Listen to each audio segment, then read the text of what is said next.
Hi, Peter. Hi, Melissa. How are you? Okay.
Good afternoon, planning board office.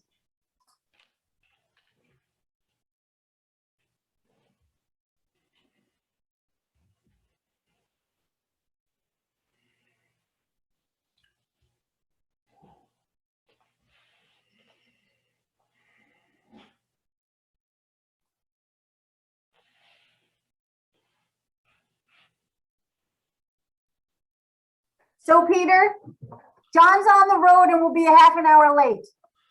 Okay. Well, since we don't have any You public can hold hearing. off on the votes till later. Okay. All right.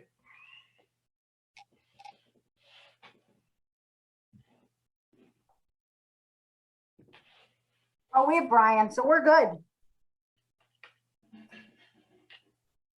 Good My evening, signing everybody. team showed up. All right, Brian. Thanks, guys. Howdy. Hi. I'm going to mute for a minute, okay? Absolutely.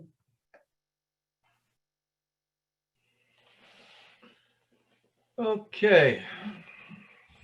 It is 7 o'clock. And we will have a quorum shortly. We do now, actually. Oh, We have four. Great. All righty. So I'd like to call to order the regular Zoom meeting of the Woodstock Planning Board for May 20th, 2021. And Melissa, do you have any updates to the I agenda? do not. Okay, folks, on the board, we have the minutes from May 6th. I'd like to have the resolution to pass those minutes. So moved. All in favor? Aye. Right. Okay, so today, under new business, we have 4 sketch plan reviews. I believe 1, 2, 3, 4, 5 sketch plan reviews, 6 sketch plan reviews, and no public hearings, and some discussions afterwards. So on communications and announcements, we have the email from Supervisor McKenna and the draft moratorium local law from Supervisor McKenna, both of which we will address after at the end of the meeting under discussions and comments.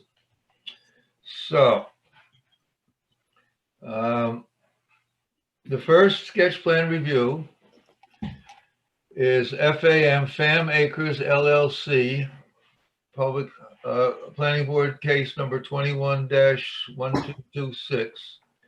And this is a sketch plan review of a subdivision application of 147 acre lot into 14 parcels of plus or minus 10 acre lots each in the R3 zoning district located at 1883 Glasgow Turnpike in Woodstock.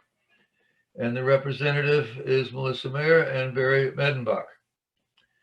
So without any further ado, Barry, why don't you tell us what your proposal is? Sure. Well, as you mentioned, it's 147 acres property. Property is situated with frontage on Glasgow Turnpike, just a little bit south east of the intersection with West Saugerties Road. And there's a house and a barn that exists on the property that is close to the highway there.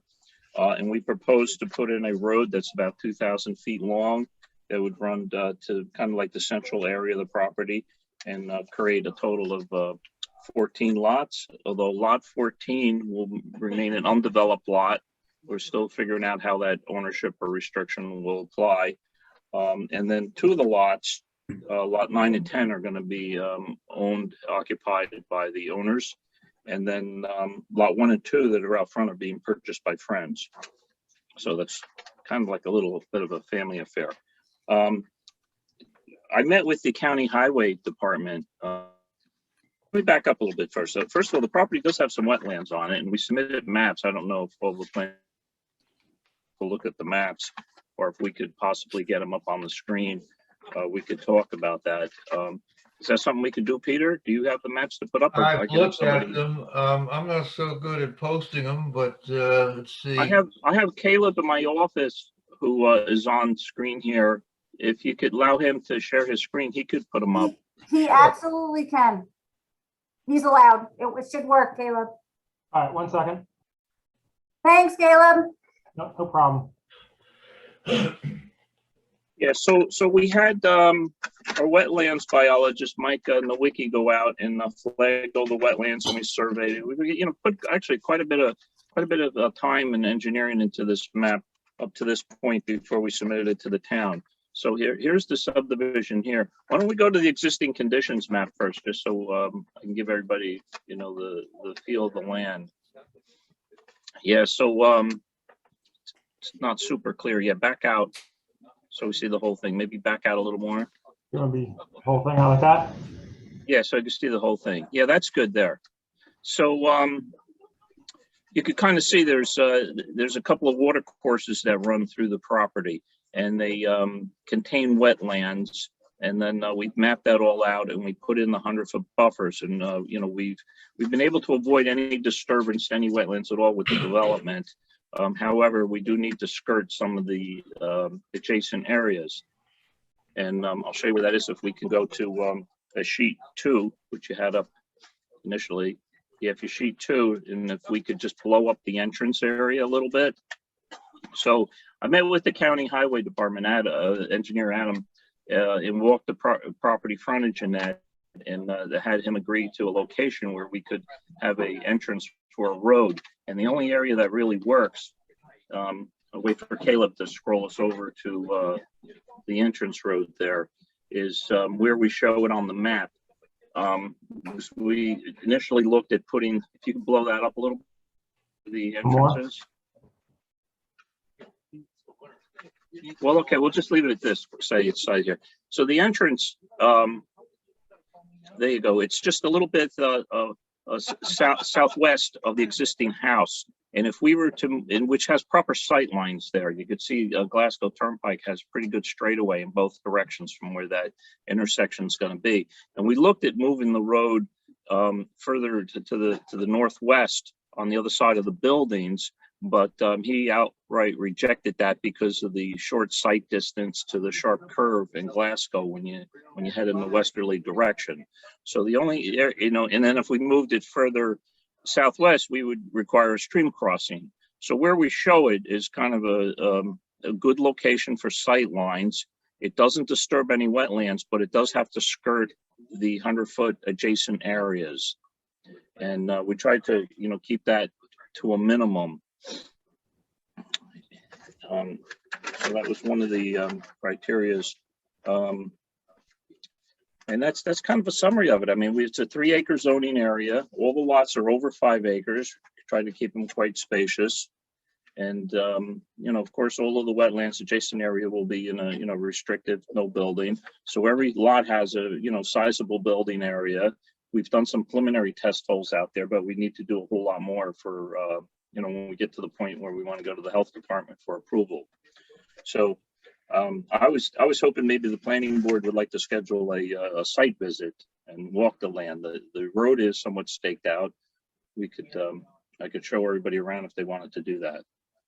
Okay, great, Barry. one question off the bat, does this property border of the road that comes off the Plockman? There's a No, it little doesn't. curve that comes off of No, no, it does not. We looked into that. the Wilbur Lane, right? The Wilbur Lane. You don't border Wilbur Lane. No, Uh-huh. no, there's private property in between. Okay. And I mean, and generally, if we did it, and if we did, to get to the bulk of the land, we'd have to cross the wetland from that location. right. Okay. Yeah. I mean, just generally, they like to see a way in and out, but if that's all the option, if you don't border Wilbur Lane, then there's not much option there. And the other question is, of course, is that big field. And that's In the front? in the front. That's all field, so there's going to be one or two buildings. No, Caleb, get out to Glasgow Turnpike. Where's Glasgow here? Can you see it? That's Glasgow. No, go out to the entrance. Yeah, there you go.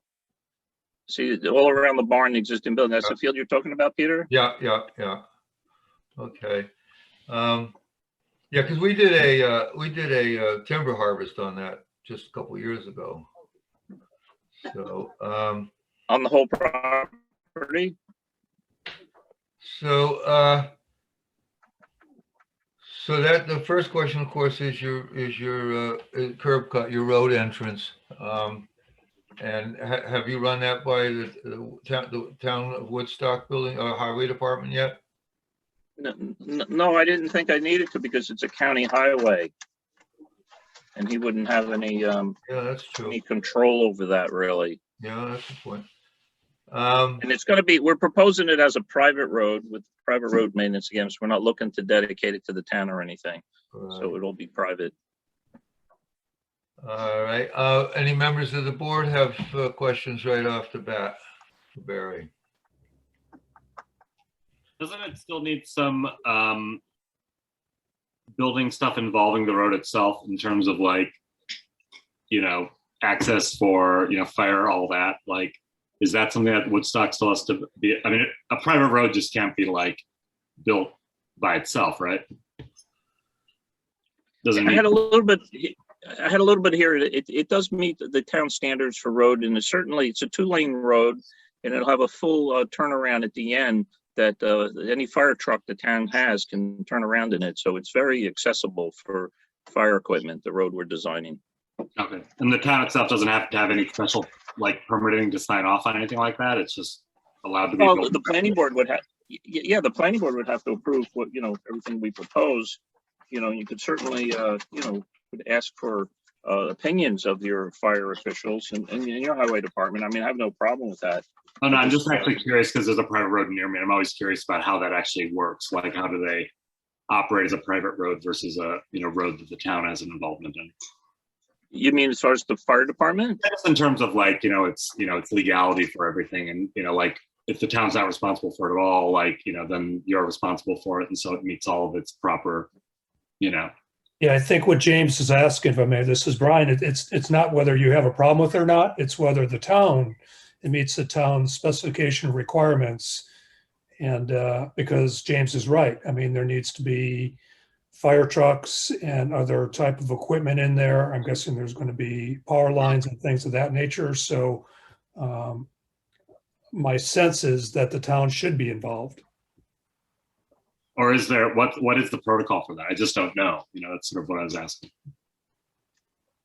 Well, basically, the road has to meet the town specifications as far as grade and Right. substrate and width, and So it's county and town. it's county to the access on Glasgow. But it's the zoning specs as far as the road goes, which Right. is width for that many lots, and how the road is built. And is the building department involved with that, or is it just us? Um, Well, they would be after the approval. Because After we when you approve guys, it, it goes to that? right, so when you guys sign the plans, then everything gets kicked back to the building, and then they continue to do what they need to do, what was approved, and they work with the building department with their building permit. And the driveway is included in that. So Driveway, road. I would feel comfortable with the town being involved with that to look at the road.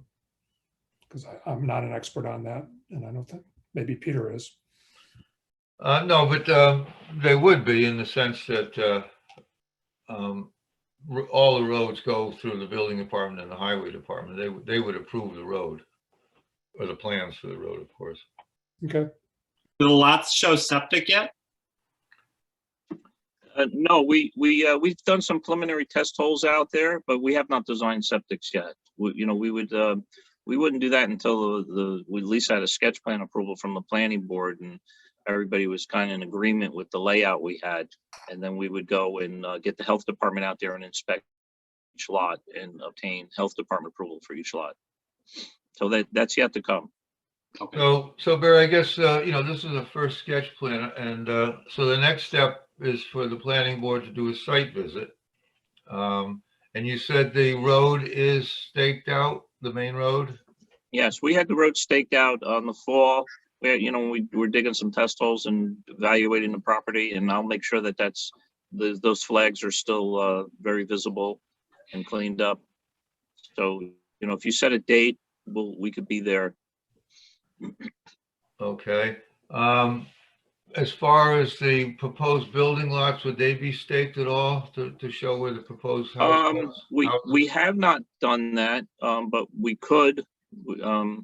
We could show where like some of the property lines shoot off, and we're just showing a concept for a building location in the general center of each buildable area. If you could see each lot, we show what the the wetlands restrictions in the adjacent area, and then we show the minimum setbacks, and then that area left over is available for building. And we could, whether you build a house exactly where we show it is probably not. The houses will probably move around, because they'll be built individually. But we could basically show where some of the property lines are. We could, as you walk along the road, you could see as you went from lot to lot. Right. That would be pretty easy for us to do.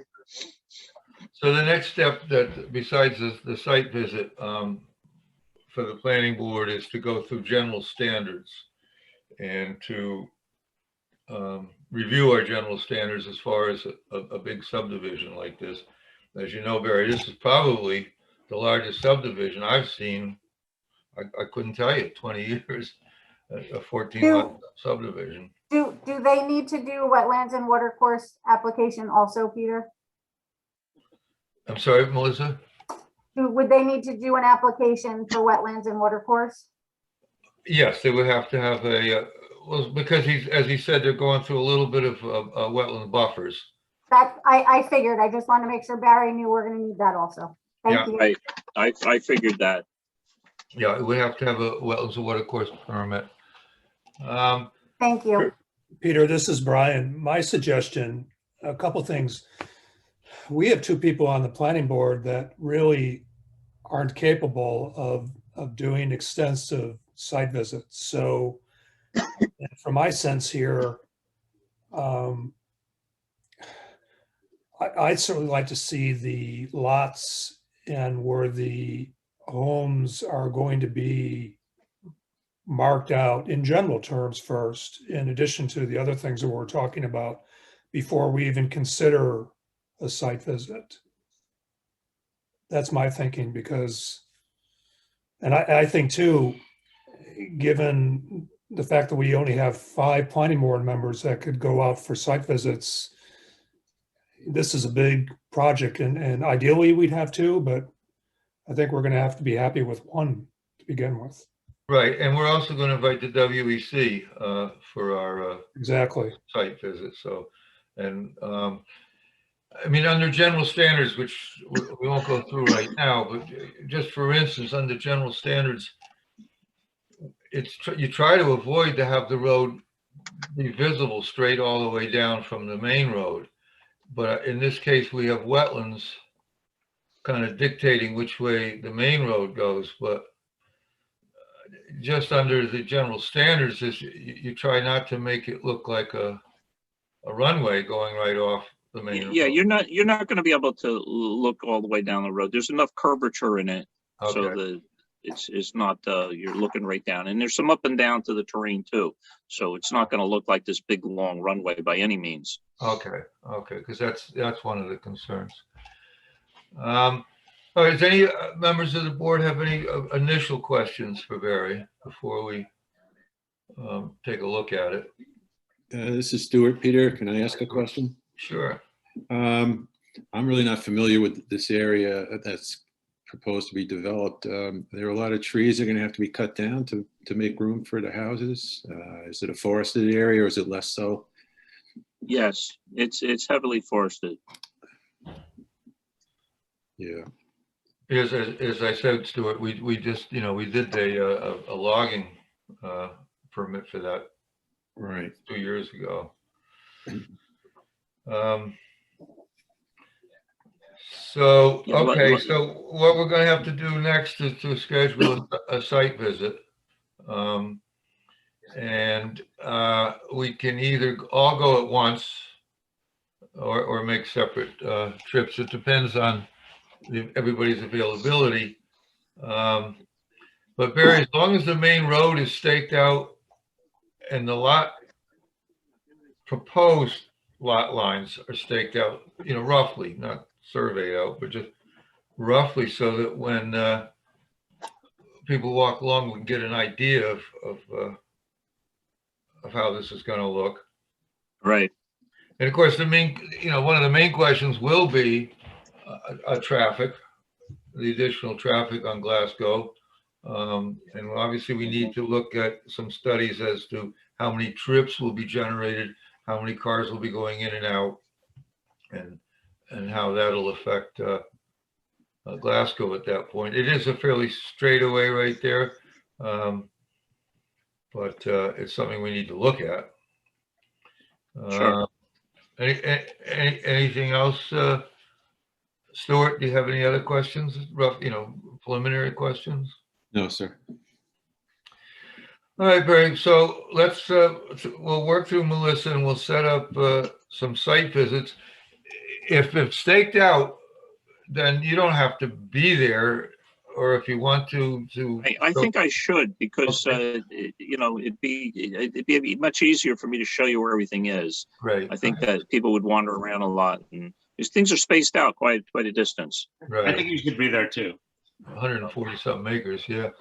All right. So what we're going to do is through Melissa, we will set up a date for a site visit, and it will include the WEC and as many members of the planning board that want to come.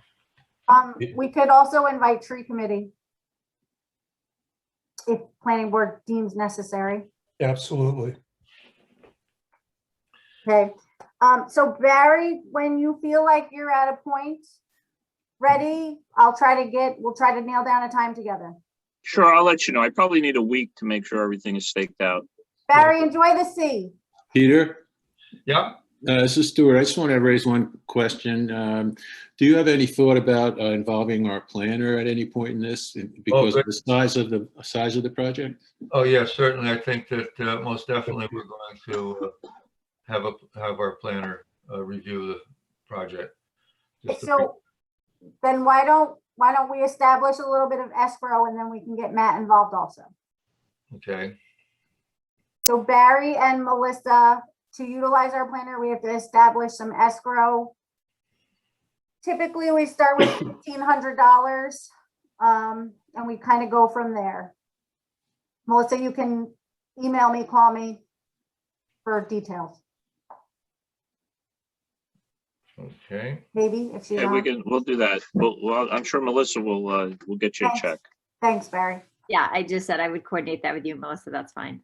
All right, awesome. Thank you, Melissa. Okay, Barry. Great. We'll be All right. we'll be in touch for a site visit. All right, well, thank you very much. Okay. And Thank I'm sure we'll be doing some hiking. Yeah. Big project. Big project. All right, Barry. Thank you. Thank you. Okay. The next sketch plan review is Nicholas Karn and Cheryl A. Boyko, SUP Number is 21-0606, and this is the second sketch plan review of a special use permit to construct an addition located in the R3 and Scenic Overlay District at 142 Grog Hill Road in Willow. And Barry Price is the rep. I was a site visit and everything looked good from what I saw. So Barry, you want to bring us up to speed with it?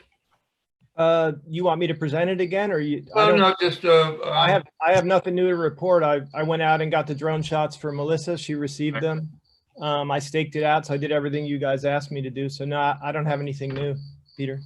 all right. So if the board's okay with it, then I suggest we set up a public hearing. Sounds good. Okay. Right, Barry, we're in like a weird time, and I do believe that we're gonna go back to in-person meetings. So give me a little bit of time. That's We fine. don't have a meeting the beginning of June, but we do mid-June, but I gotta figure it all out, and I have to know definitely if we're going back to in-person meetings before I schedule a public hearing. So We're flexible, whatever you need. awesome. Thank you so much, and I'll be in touch soon. Okay, great. Thank you, guys. Thanks, Barry. Have a good night. Good night, Barry. You too. Okay, now the next sketch plan review is Twisted Gypsy LLC, which is the old pub, if you remember. And this is a SBR is 23-0204D. And this is a sketch plan review for a site plan review application for modifications to an existing site plan to replace a concrete pad and storage shed, add a walk-in cooler to the same pad, and add an awning. And this is located in the zoning district at 261 Tinker Street. And the rep is Michael Goffey. Now, as I said, this is the old pub, and we had this before us originally for the porch to enclose it, and then for the upstairs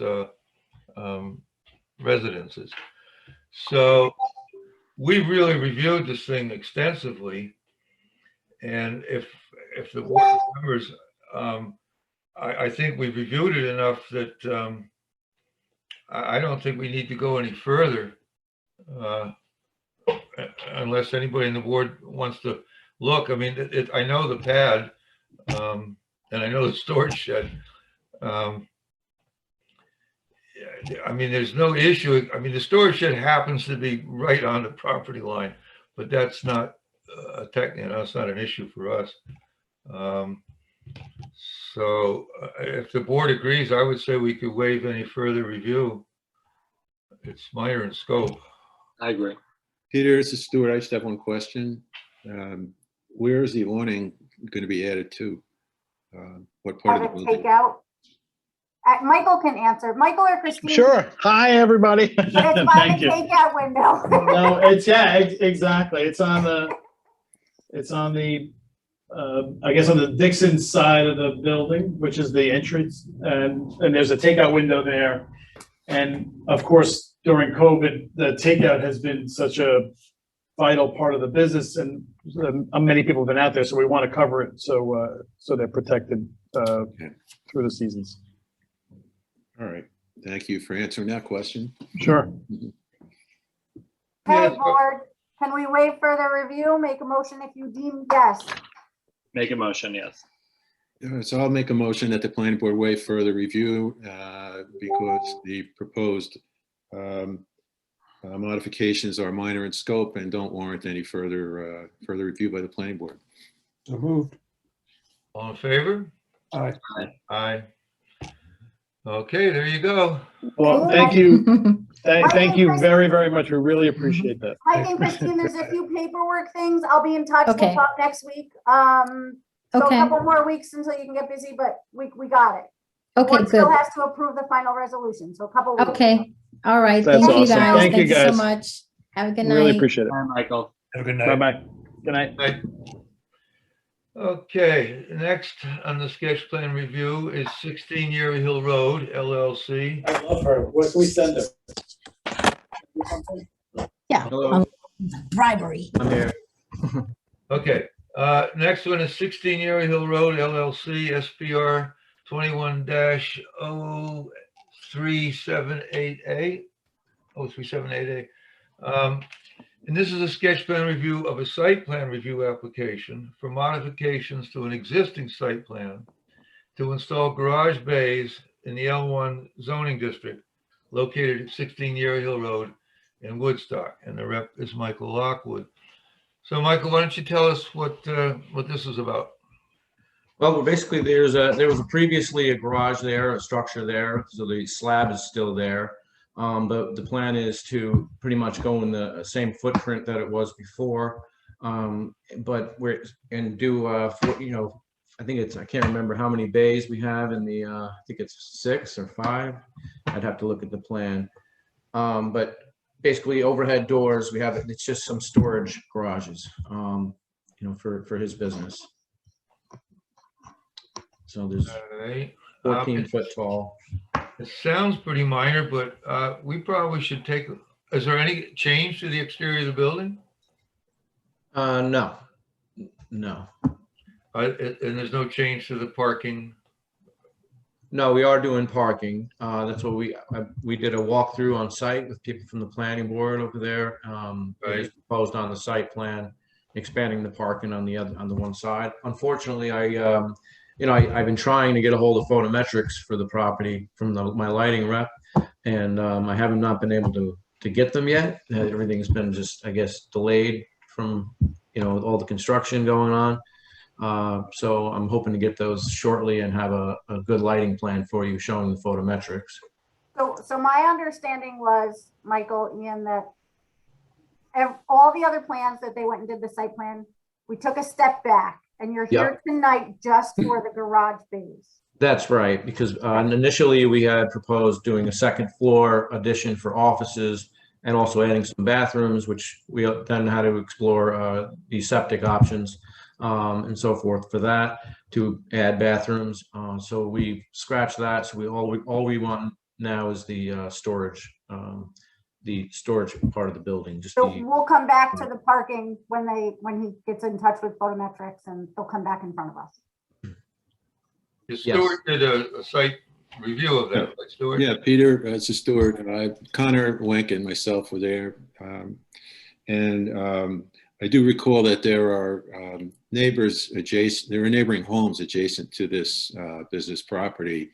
And so it's, for that reason, it's a little more important that we see the photometrics and make sure that the light is contained on the property, in the expanded parking area and so on. So it's not flashing back onto the neighbors' residences. But otherwise, the gentleman is correct that the initial plan called for installation of, I think it was an office space in an upstairs area of the building, and that there are no bathrooms in the building. So the office use would require a bathroom. That means dealing with the septic, and they've tabled that plan for the moment and are dealing only with the garage bays, and I assume the expanded parking and lighting. Okay.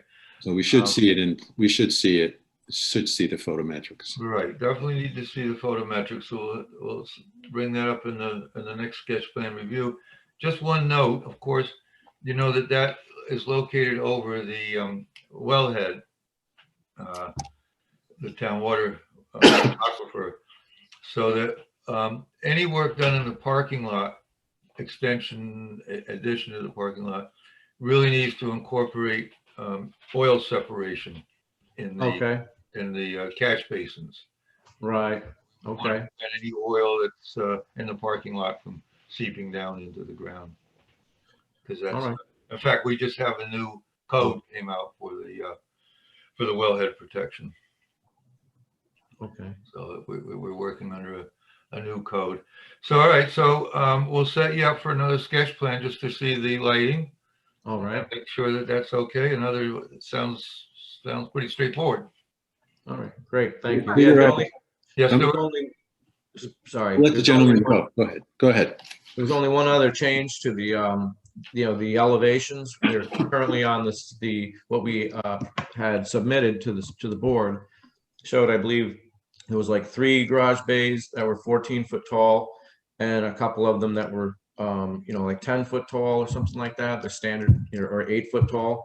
And we now want to do all of them as 14 foot tall across all, So, and I have a new elevation, actually on my screen even, I could share if you want, if you'd like to see it, but. Well, let's put it all together with the lighting and we'll look at the whole thing with the lighting and that. All right. Should wrap it up once you have that. Yeah, that would be great. Okay. Peter, before they close this one out, this is Stuart again. Is there any special permitting that's required to do parking renovation work over the wellhead, or does that just go with the building permit? Well, the town board did just write a new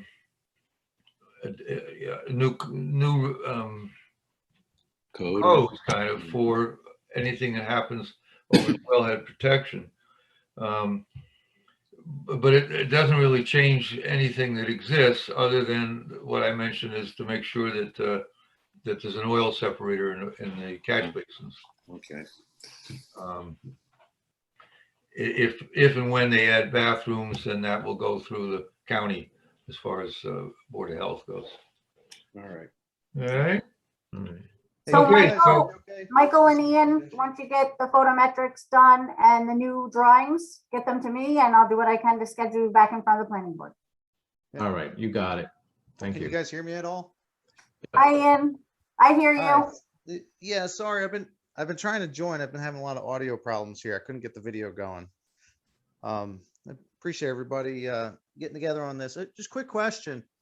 I thought we were just going to plan on doing the parking lot later, and just so we could get the building going, so I could break ground and keep my momentum going. Is there any way we could break this into just handling the parking lot later? We can get the photometrics together so we can start digging the footers and get moving on the building.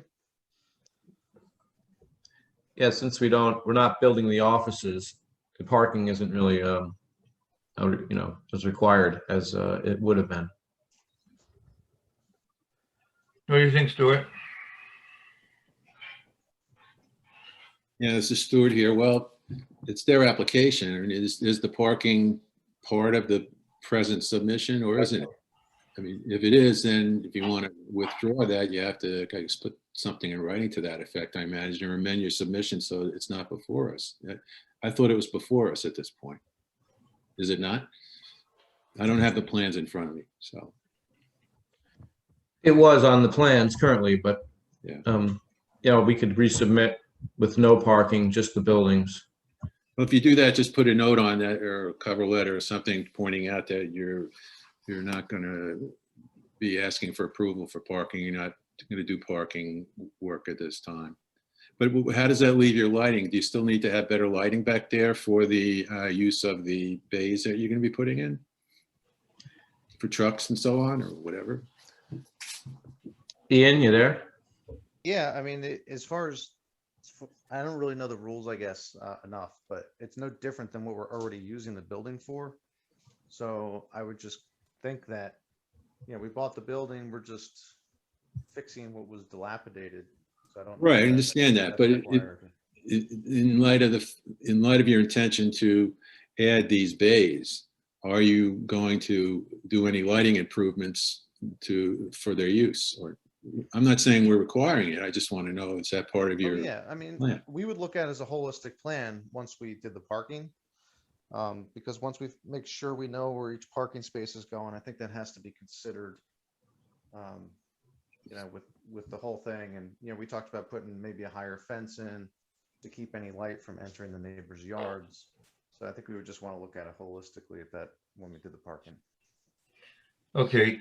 But what Stuart's getting at is that any outside lighting has to be dark sky compliant.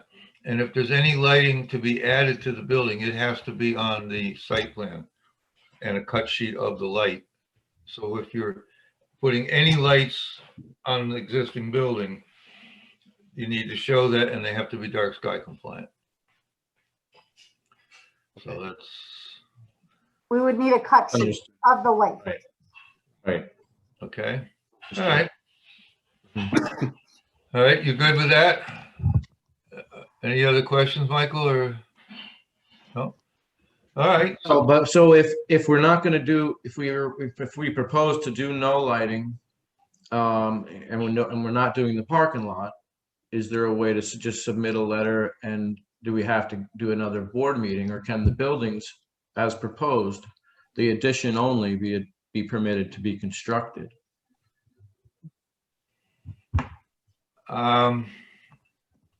well, you need an approved site plan before the building inspector can give you a building permit.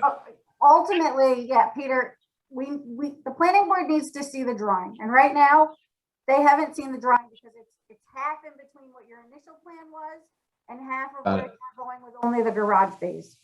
So the planning board needs to see a complete plan. Even if you decide to not do the photometrics and not deal with, please, whoever is out there with a puppy, delete yourself.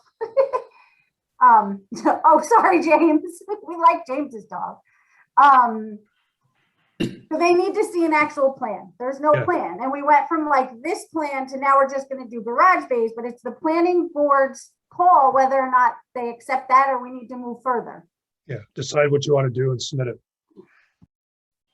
Got it. Okay. Yep. All righty. That's good. Okay. Yep. Thanks, guys. Thank you.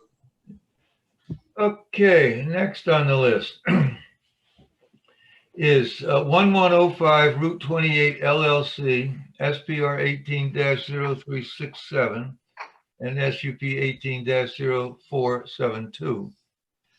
And this is a sketch plan review for new plans of a site plan review and special use permit applications to modify existing developed site, reestablish use of a gas station, renovate and enlarge store, and install fuel supply system in the NC zoning district located at 1105 Route 28 in Xena. And the rep is Mark Dombey and Bart Linsky, Esquire. And the case members were myself and Stuart. So I just want to remind the board that this is actually about the fourth time this has been before us reviewed. And the board's issues throughout all those reviews was the in and out access on Route 28, because we considered it a very dangerous intersection. And our concern was the location of the stormwater retention pond, because all water from site has to be held in a retention pond and cleaned before it can be exited. And so those are the issues that we had in the last four reviews. So at this point, if the applicant wants to show us what they propose, please do so. Good evening. My name is Mark Domble, and I realize that this has been ongoing. I just joined SNK back in the end of last summer. I was 33 years with another gasoline distributor in Middletown, and saw this project and thought it was worth bringing back to the table. So we addressed most of the issues, I believe, in the plans that were brought over. We just as a refresher, it's a closed, existing closed gas station. It's an eyesore right now. So what we did was redesigned the building to a 2,750 square foot building with a public area of 2,021 square feet. 16 parking spots were required, 16 are provided, plus there's also an additional 10 underneath the gasoline, where the gasoline fuels. We did get New York State DOT approval back in March. John Riley, permit engineer with the New York State DOT, did sign off on the stage 1 layout of the site and driveway configurations that they are acceptable. What we did to address the Route 28, it's a one-way in and a one-way out off of 28 with a divider in between. So it's just a 1 lane in and a 1 lane out to get back on the 28. All other traffic would be diverted to Basin Road, Xena Road. So that's pretty much what I have right now.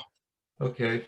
I appreciate you saying that it was an existing gas station, but I'll remind you that I used to go there when Rudy had it, and it was a 1 pump station that Rudy had 1 room in there, and 28 was only 2 lanes.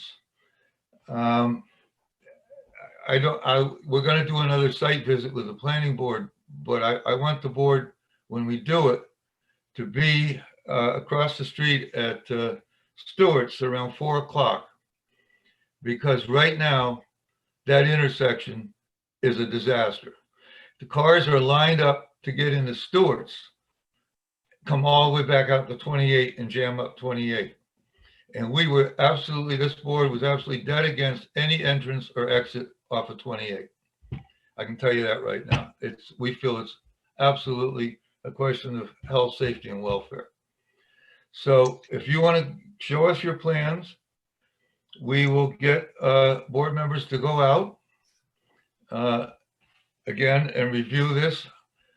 One of the reasons we kept turning back the site plan reviews we had before was they only showed the proposed site. And that's an intersection, a major intersection. And we wanted all of that intersection to be shown. The light, for instance, the red light, Stewart's. All of that has to be shown so that we can actually get a traffic study done on that intersection. I want to remind you that the state may have agreed or not agreed, but the town trumps the state as far as safety goes. We can make restrictions greater than the state. We can't make them less. If the state says no, we can't say yes, but we can make restrictions greater than the state. And that little piece right there happens to be in Woodstock. And I, for one, do not want to see major accidents occur right there. And I believe that any entrance on and off of 28 is absolutely unacceptable health, safety wise. Okay. So yeah, go I'm ahead. sorry. We did have a full traffic study done that I can forward over to your office if that would help. Well, that was a year or so ago, and now we've added the rail trail, which has added incredibly increased traffic. We have this area is growing at a rate of traffic that's unbelievable. And if you just look at what goes on at Stewart's, you can't get in and out. The Xena Road is sometimes so jammed up that people are waiting to get off of Route 28 to get in. And this is on a hill. And big tractor trailers come down that hill, see the light go from red to green, and they put the pedal to the metal, and it's not a safe place to be.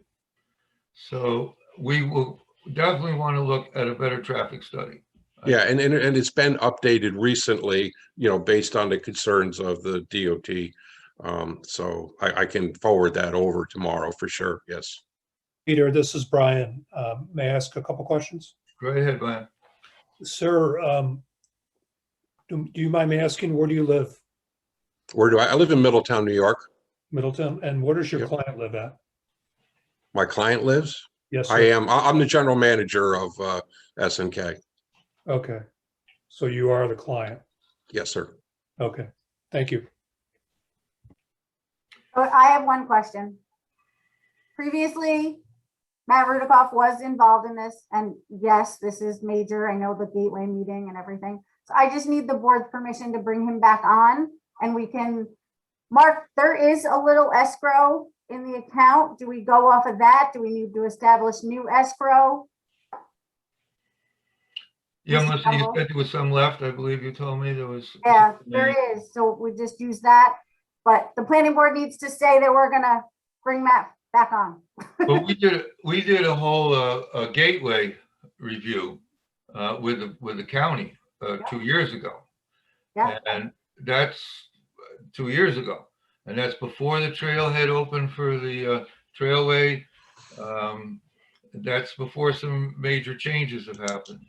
So we probably have to go through that review Okay. because the time has gone by, and it's a, you know, A lot has I got to tell you, I'm not happy with the state's design of any of Route 28.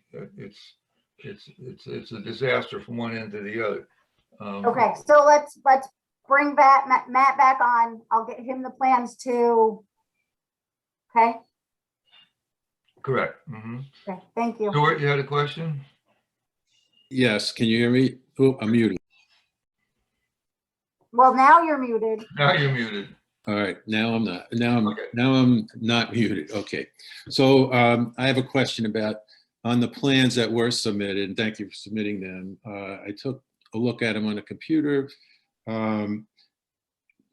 Sir, can you confirm to me in terms of the in and out? I understand the in and out on Route 28, but does your plan show a driveway in and out on Xena Road? No, it's a common in and out. What does that mean, common? Okay, so the one on County Route, excuse me, on the 28 is a divided in and out with a physical intersection that leads one lane in, one lane out. Okay. The one onto Xena Road, it's a common, you know, there's no divider between it. It's What a have single you. drive. It's a two-lane, a two-lane entrance exit. Yeah. So you're proposing to maintain that in its present location, that common driveway? Or Yes, yeah, the common driveway, and part of the approval plan for the DOT was we had to shave the bank down. So this way you get a better sight distance. So yeah. that's in there. Now, your plan also showed, if I recall, there's going to be a new in and out at the rear of the property on Basin Road. Is that right? Oh, there's only two in and outs. There's the one that's on Basin, and there's the one that's on 28. So when I said Xena Road, you're thinking that's Basin Road? Yeah, it's to me, I'm sorry, it's a little confusing the way they come together, but it's Well, you didn't actually join 'em. it's not on that little Xena Road strip. It's Yeah. more on the Basin Road, correct? Xena turns hard onto Basin right there. Right. So is the common driveway that you're talking about, is that on Xena or is that around the bend on Basin? No, it's on Xena. There's nothing around the bend on Xena. On Basin. Someone help me out here, because Okay, the actual in and out. Your limit construction plan, and it shows Xena turning pretty hard onto Basin Road. Yeah. The entrance is off of Basin. Right, and there's trench drains in there and so on the drawing over by Basin, leading to the road. Right? Yeah. Yeah. So James, as you're looking at the plan, how many ins and out? There's a common in and out right there on the Basin Road part. Oh. And I think that the other concern is more on the 28 one, where you have an entrance hitting like so close to that intersection, and then also an exit coming right out there too. Right. That's the one with the divider. That's the divider one, which is very close to that intersection. Then the opposite side of the property, Xena's really funny there. It does that weird thing where Xena actually goes hard over, but then Basin Road goes and connects back to 28, like in that Y thing. And so it's the entrance and exit is on Basin Road. Okay, so that actually clears up my confusion. I was a little confused about that. And some gentleman is saying that there's really only two ins and outs. One is on 28 and the other is what James described, Basin. Is that right? There's two major entrances and exits, yeah. Okay, so I wanted to raise one other issue because I know Peter emphasized a lot of stuff at the beginning, but there's also a drainage issue that took a lot of conversation and the last time plans were submitted because of the slope of the property, as I recall it, leading back to Basin Road, and the grade of the proposed, roadway going, the grade of on the property to get back out to Basin Road. But I see now on these plans, there's trench drains. Are those put in order to keep the surface water from running out onto the roadway? I would believe so. That's what I Yeah. thought they were for. Yeah. And, okay, I assume those are engineered by someone with. Yeah. Engineered by the, what's the company? I can never pronounce it. NEMEJR Design Group. Okay, They're the ones that signed and stamped this. okay, thank you. To You're Stuart's welcome, point- sir. To Stuart's point that he was bringing up about the topo, we asked for a complete topo done because there has to be a retention pond to hold Okay. all the water. And Okay. Paul Schultes, who was on the board at the time, could not understand how you could get a retention pond there and access Basin Road at the same time. It just physically, it doesn't seem possible unless you pump the water up or something. And the other issue is that our concern was that we wanted all the traffic to have to go through that red light. We wanted anything that goes on and off of 28 to be subjected to the light. If you come out of the gas station, you got to stop at the light and wait for the green light. And that was our issue. And that's still our issue. So I don't think, those two things I do not believe have been resolved. I don't believe stormwater drainage has been resolved. It's our town and they require that no water comes off the site onto the highway. It has to stay on the site. And I don't think the engineering shows that. Okay.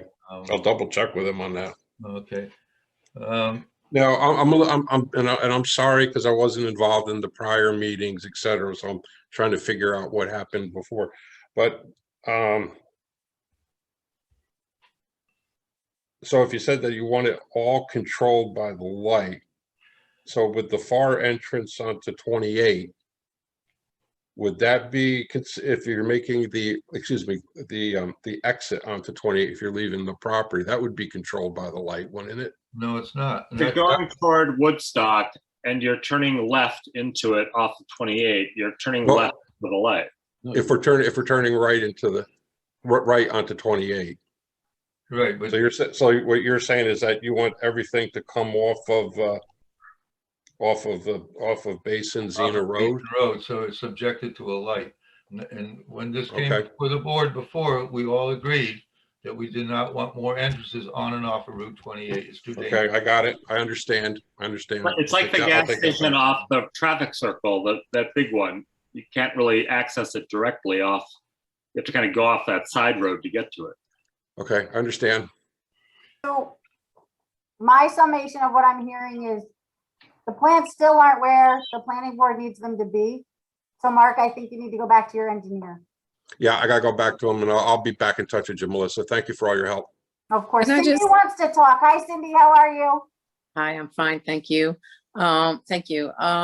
Just a couple of thoughts that I had because I live on the other side of that bridge. It's a place where I pass by quite frequently, and I'm a member of the Woodstock Tree Committee. I haven't seen the new plans, the new drawings yet, but it seems like that they're bigger than what the past ones were. And I went out there and did some measurements from the past plans, and I can let you know that, you refer to the site as an eyesore now.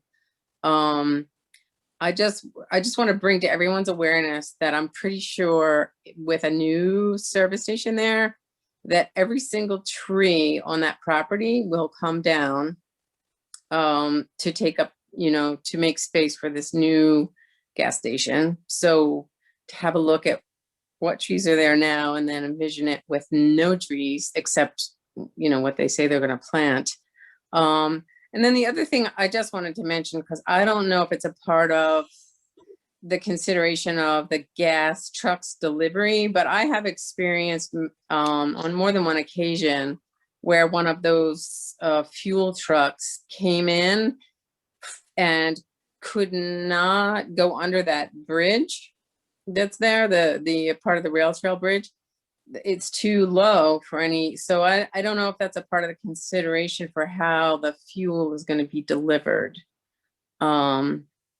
So those were my main two concerns, that every forested area that you see there right now will be gone. And I don't know if you've thought about how the trucks that are delivering the fuel, how they're coming in and out of the site. Yes, Cindy. Well, We the def- trucks coming, I'm sorry, the trucks coming in and out of the site would come off the thruway. Yes, So down 28 and then. Down 28 and right into the gas station. I don't know. Yes, I'm yes, just- yes, and right into the gas station. So that would be the, because all your fuel supply, be it coming north or south, there's no fuel supply to the west. So it would all be coming down the thruway. And, you know, we would be very happy to, you know, include landscaping, you know, if this project was to move forward and, you know, put Right. new trees in and make it look good. Yeah, it's not a Right. problem. And that's fine. That's great. I looked at the past landscaping specs, and they were just hilarious. So Okay, I do things a little bit differently, and Great. I've built a number of gas stations from Yonkers up past Queensbury down to the west of Erie, Pennsylvania. So that's not a problem. We Okay. can have a nice design if we decide to move this project forward. Correct. Thank you. Lindy, let me address your question about the fuel trucks. We went over that extensively over the last 4 reviews. And we came up to the conclusion that you really can't enter there from 28 with a fuel truck. And therefore, you'd have to come in under the bridge you're talking about. It's the only way. And Well, I just know that I've been experienced trying to drive in there and having a fuel truck having to stop, back up because they were like, oops. So it's not part of my deal. I'm just mentioning it because I experience in trucks that get stuck there and have to back up, and people jump out of their car to direct traffic. right, but that's the issue, that really a fuel truck coming down 28 would have to turn at the light. And how they turn around and get in there is, we couldn't figure that out. Peter? Yep. So I have a recollection during the last application, during the earlier sessions that we've had, that there was discussion about the trucks, the fuel trucks coming from the west. In other words, they would approach the site from uphill, away from the thruway, not coming from the thruway, but with the thruway at their front. And so they would come through the light, and then I thought they were going to enter off of 28 without having to cut across traffic. But the way that the gentleman is explaining it, they're going to come up from the thruway. Does that mean they'll have to, if you have them turning in on the Route 28 divided entrance, how are they going to do that? You know, because they'd have to cut in front of traffic. I guess the only way they could do it would be turn left at the light, and then you face that problem of the trestle. So Exactly. that's going to have to be clarified as well. Okay. Okay. Well, Did that come up with the state? We'll look into that. Okay. When we do the traffic, when we get our traffic expert, we'll definitely review that. Did that come up with the state DOT when they looked at it?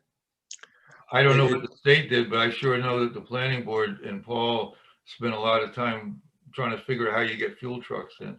I see John has his hand up. John? Yes, I do. Yeah, Peter, that concerns me a lot, because if they're coming off the thruway and they come up 28, I mean, I don't care what you say they should be doing. They're going to cut right across and try to get into that station. And the new plan with this almost 2,800 square foot building on that site, I also am concerned about what they do to the site. Those of us around long enough, we've seen that, I don't know how many accidents at that intersection, and injured and deaths. So the intersection is very critical, and they have to address the safety issue. Okay, I agree, John. I agree. So, This is Brian, if I could chime in here. I'm surprised this is before us again. That's all I have to say, so. well, we're gonna review it. We'll do another site review with the board. We're gonna have a traffic study done, and we're going to see how they're gonna get stormwater retention on that property. I don't even know how the sewer system was going in, because the last time they said it was all in okay. And that, when Rudy had that gas station, I don't think anybody used the bathroom. So now when you're gonna have 47 cars there, I don't know how you're gonna get a septic system in there. I don't know. And if I may, Peter, that's my whole point. We're stacked already. We just don't have the time and bandwidth to keep going back to something that the plan is basically a non-starter. Well, I'm sorry, Right. Brian, go ahead. No, so I mean, from my opinion, I mean, it's just, Well, they've applied to us, Brian, and we're gonna have to, go through the motions, and we're gonna have to review it and give it the best review we can. And then it'll come before us to vote on it when we get to that point. But it's before us now, so we need to review it. And our main concern is the health, safety, and welfare of our citizens. And that's in Woodstock, so that's a big issue. I would just encourage the applicant to, digest this feedback and think about this and get your streets right and take a look at the space.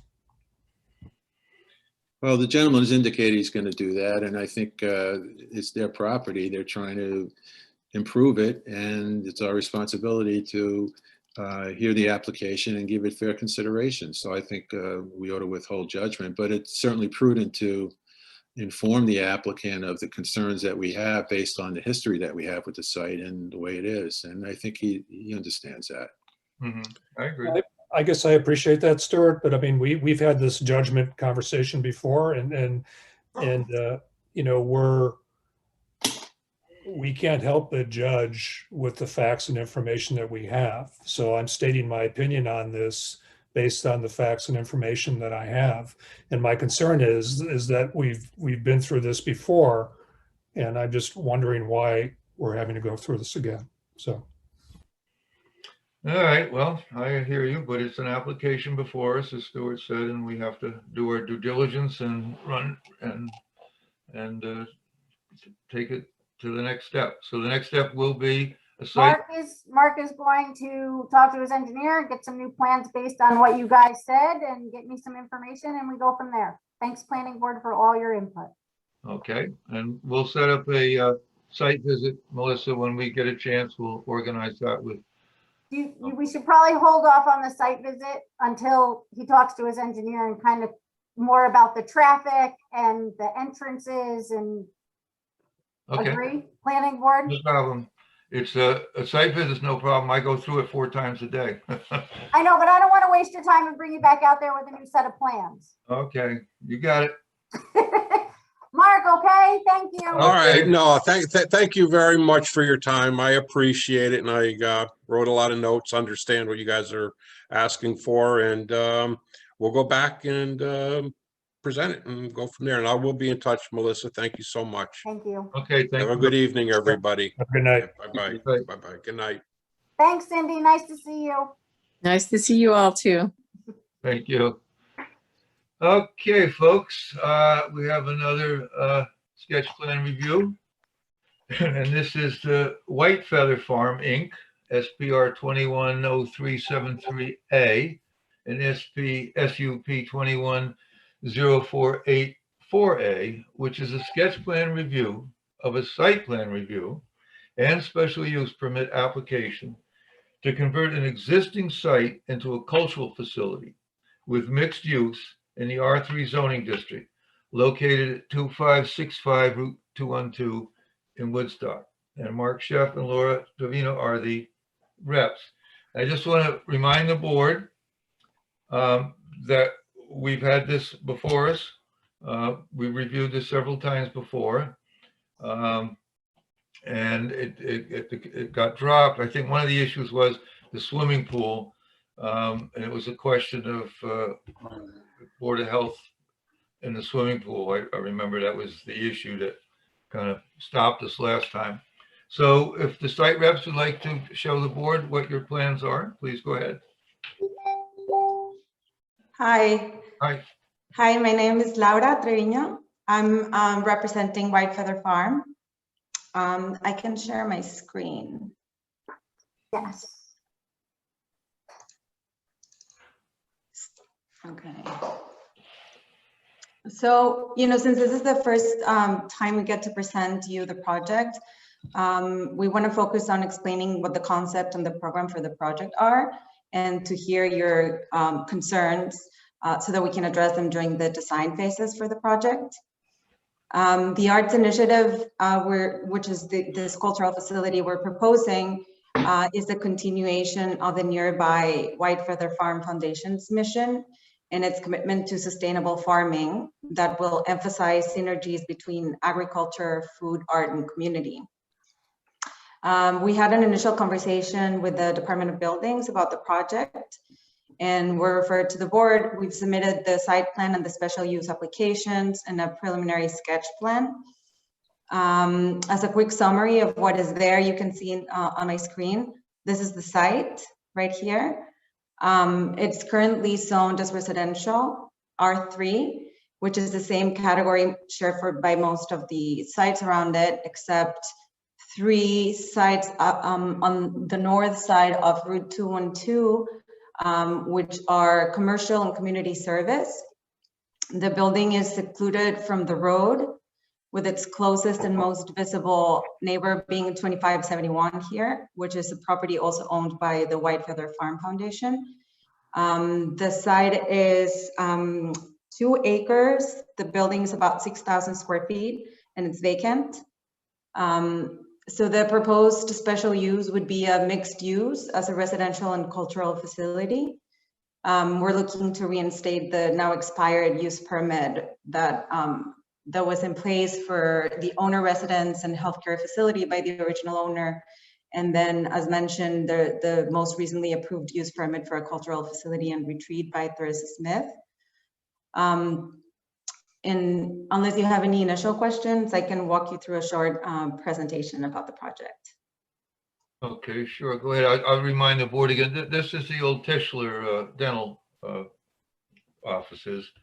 And when we reviewed it before, one of the issues was to make sure that the parking area had a buffer to the neighboring lots. Okay. That was a big concern, to make sure there were hedges or whatever to prevent It was also going to be some type of a wellness center or something initially that was going to use this pool. Right. Yeah, that was the previous owner. And then we didn't know like how that was going to be litigated for like the use of the pool and. Right, exactly. That was the issue. And it was also, I believe, now they wanted to do short-term, not rentals, but they wanted to have people stay there. Yeah, it was like a wellness retreat thing. Right, right. So, Laura, is that it? Are you going to have guests staying at the facility?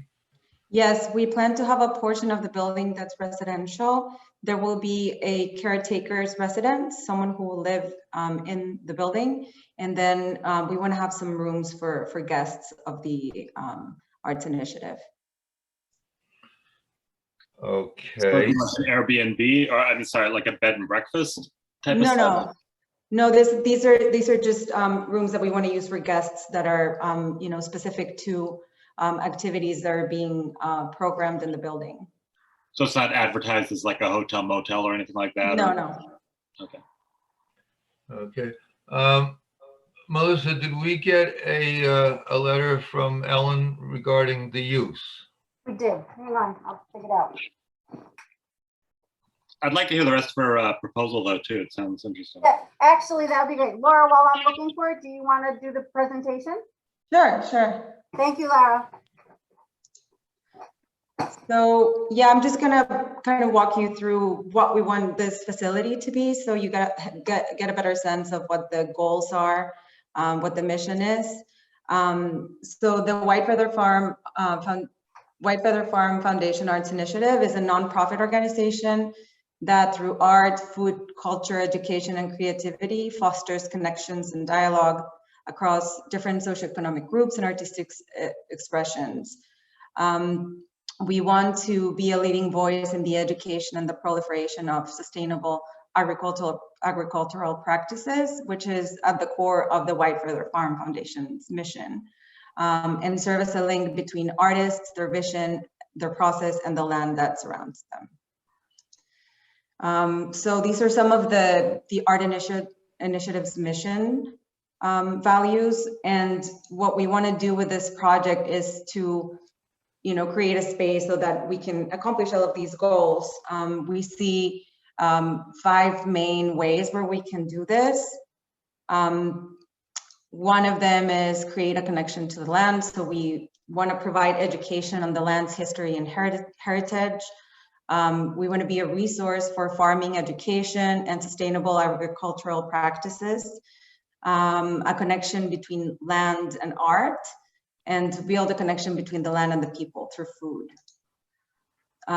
It's important to us to respect the site, and that also includes looking into sustainable construction and a respect of the immediate natural environment. We're in a flood zone, we're right by the Sawkill Creek, and then it's also important to us during operation that we have a low carbon footprint. So through design in the initial phases and strategies like solar power, efficient building design, passive daylighting strategies, and energy efficient systems and composting, we want to accomplish that. The other part that's important is the building and the architecture as identity. We want a building that embodies the creative and innovative spirit of the nonprofit, and that it encourages diversity, inclusivity, and community building through programming. So it will become an ideal space for interdisciplinary collaboration. At the same time, it would be a beacon for creativity, memorable spaces that nurture curiosity and creativity, and effective areas and tools to experience and create art and food. We also want to focus on creating a strong physical and visual connection to nature, and specifically to the Sawkill Creek. Another of our main goals is to provide access to all, and that is in the form of not only ADA accessibility, but also circulation within the building, and having a clear main entrance and separate between private and public, and also creating different types of spaces that are free versus membership or donation spaces. So I think, in terms of the program, we have an initial breakdown of the spaces that we're proposing. This is just a diagram that shows you kind of like the proportion of the spaces that are parts of the arts initiative in green and the residential. We are actually so far proposing to remove that pool. We want to create a deck that's connected to a flex gallery space. We will have some studios, some learning areas like a workshop and a library. And we also plan to have a kitchen to support the education and proliferation of sustainable agricultural practices, which is really important for the foundation. I think this is another view. We submitted a sketch plan that is a first draft. We wanted to understand what the board's concerns are, what issues we may have, so that we can address them during the design. Okay. Well, your mission sounds absolutely great. But in front of the board here, really what we're dealing with is the site plan itself, parking, lighting, accessibility, and the fact you are in a residential area. And so we want to make sure that this is a commercial enterprise in the sense that it's not disturbing the neighbors. Those are our main issues. Your mission is wonderful. What goes on inside the building really isn't our concern. That's the building department as far as the plans go. Our concern is parking, that they have adequate parking for the people that you're going to have there. Basically, we don't want cars out on the highway, and that lighting doesn't spill out onto neighborhood properties, Everything has to be dark sky compliant and Yep. stays on the property. Those are the main issues that we look at. So let me ask the members of the board if they have questions. Where's your foundation located now? The foundation is the footprint of the building. We are planning to stay within the existing footprint. No, I mean, has your foundation had other locations? Are you existing anywhere else, or is this an original? Oh, I'm sorry, the foundation. So the farm is down the road on 212. Okay.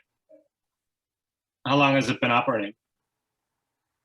Mark, can you? Sure, I can answer that. I'm the director of arts programming for the foundation.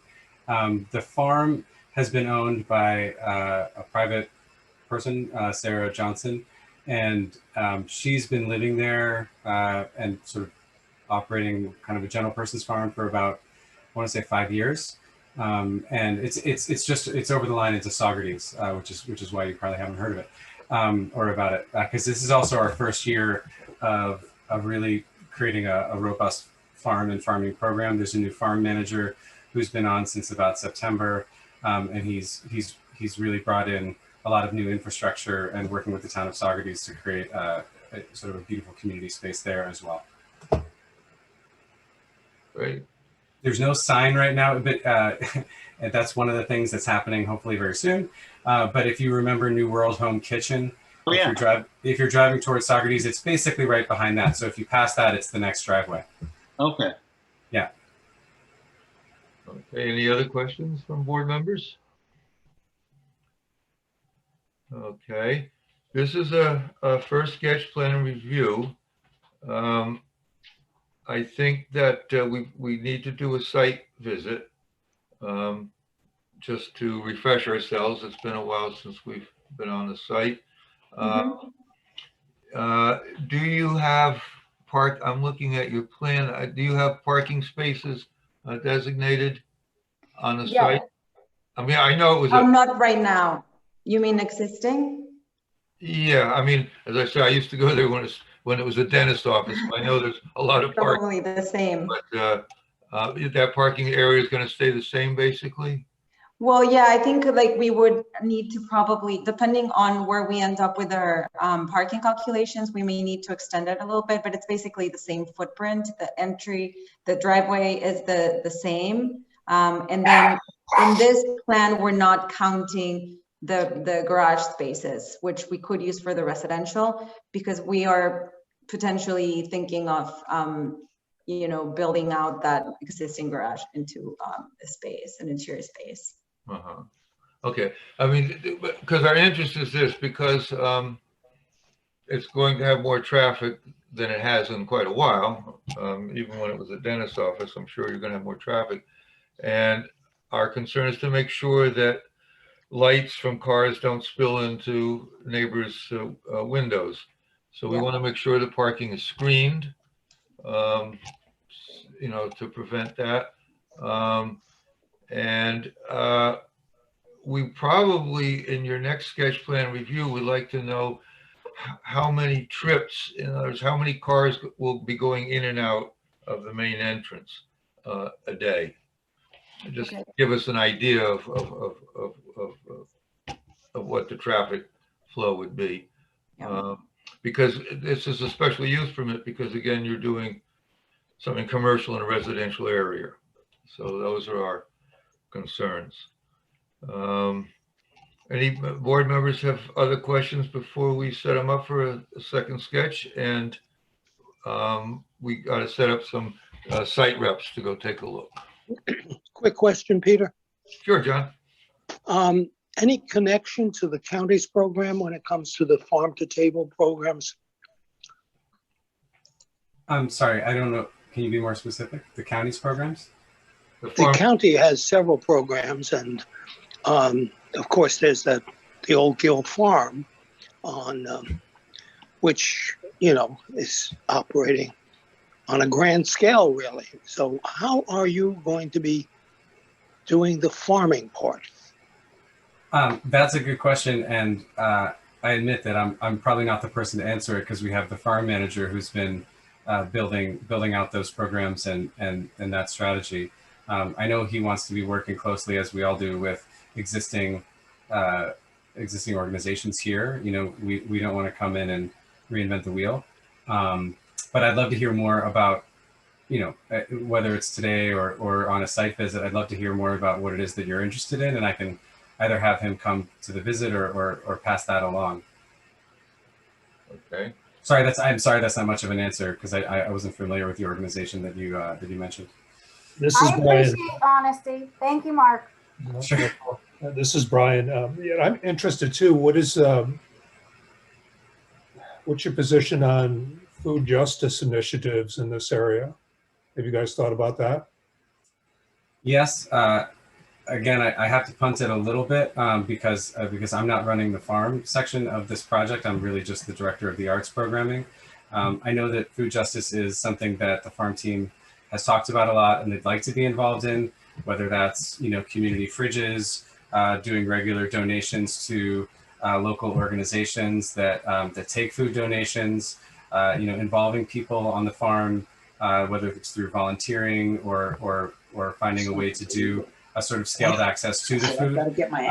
But again, I would have to ask the farm manager for some specifics on that, and I'm happy to do that for the next meeting. Thank you so much. Appreciate that. For sure. Yes, thank you. I have one more question. Do you plan any events where there would be outdoor, either music or events that would have a lot more people in attendance than normal?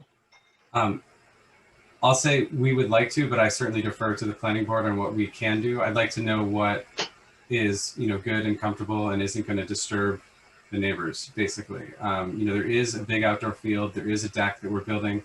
And I'll just note that part of the intention behind that deck is that, and removing the pool, is that it is in this beautiful space. It is on the Sawkill, and the pool currently and the deck currently kind of block the view.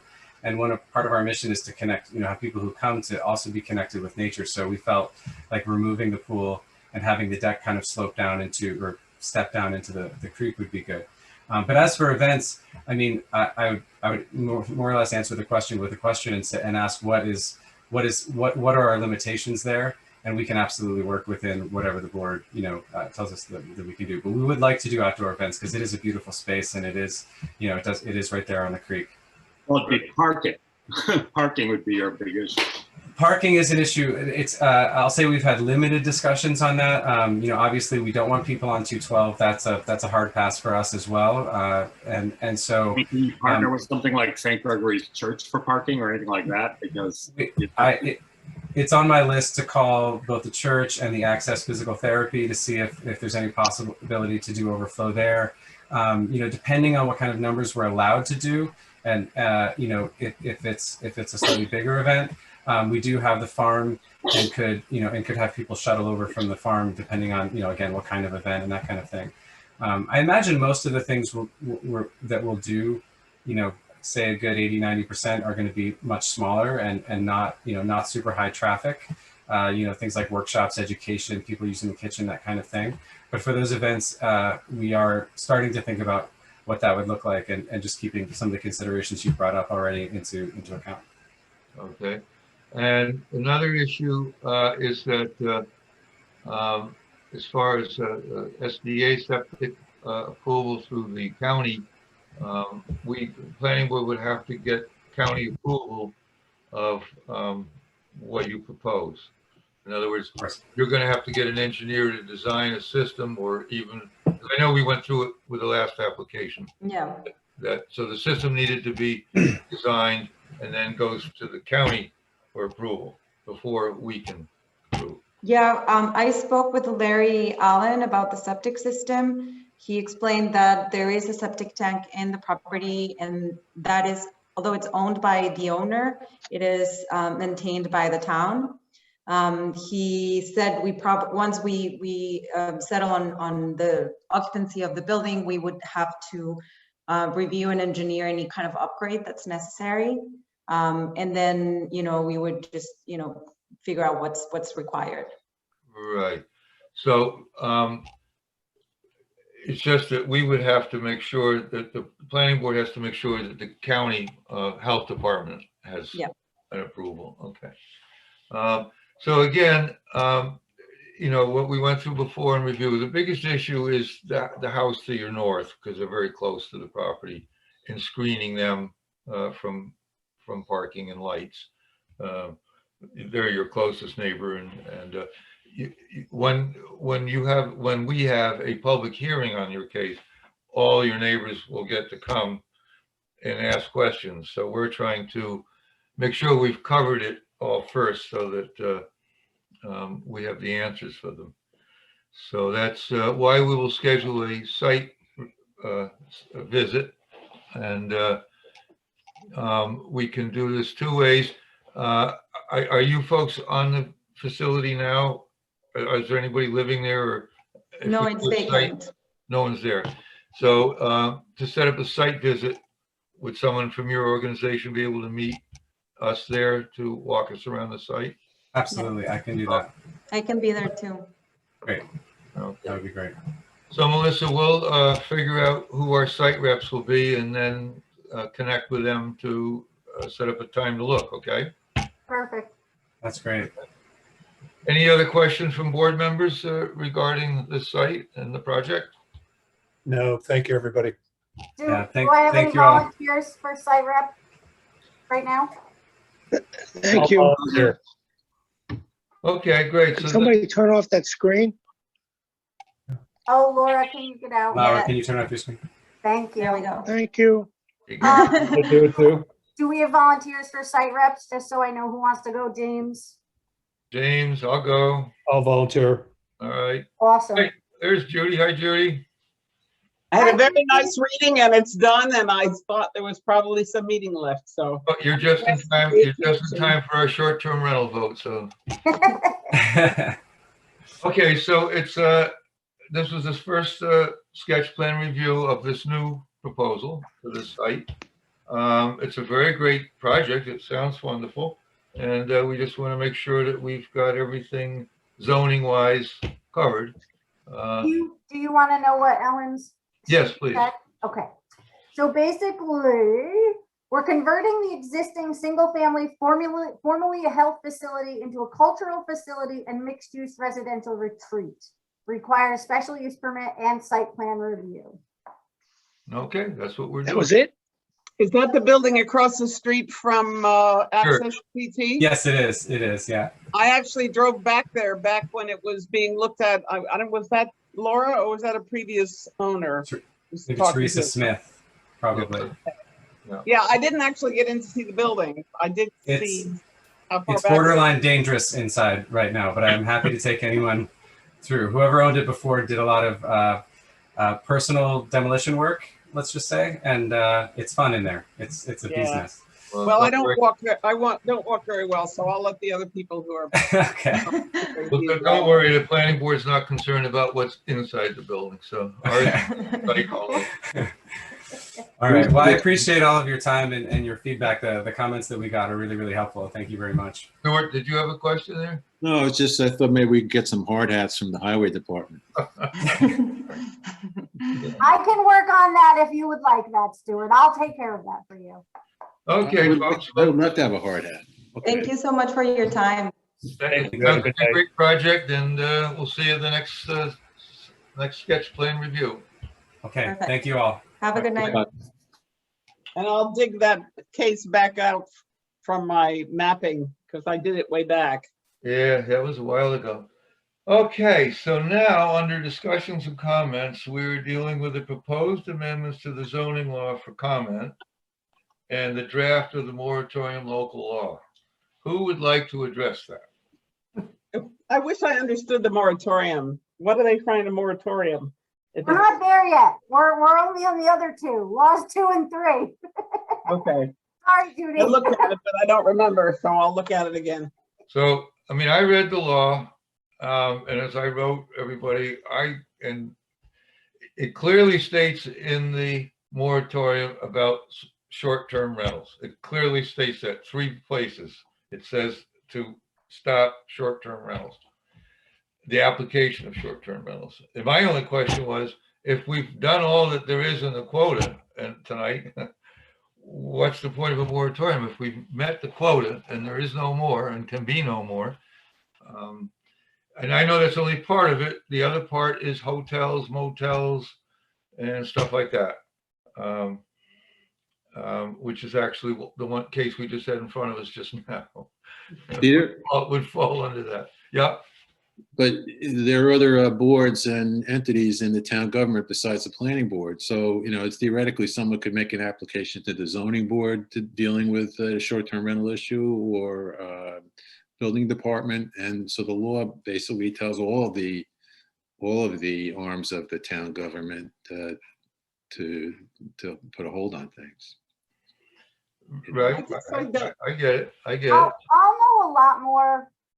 We're supposed to meet after it becomes me, Ellen, and Butch are supposed to meet with Bill when it's all done. And I'm hoping that will give me some clarity. And I'm counting on, things go through building before they're referred to us. So The thing that I don't understand is that it says demolition permits for residential structures.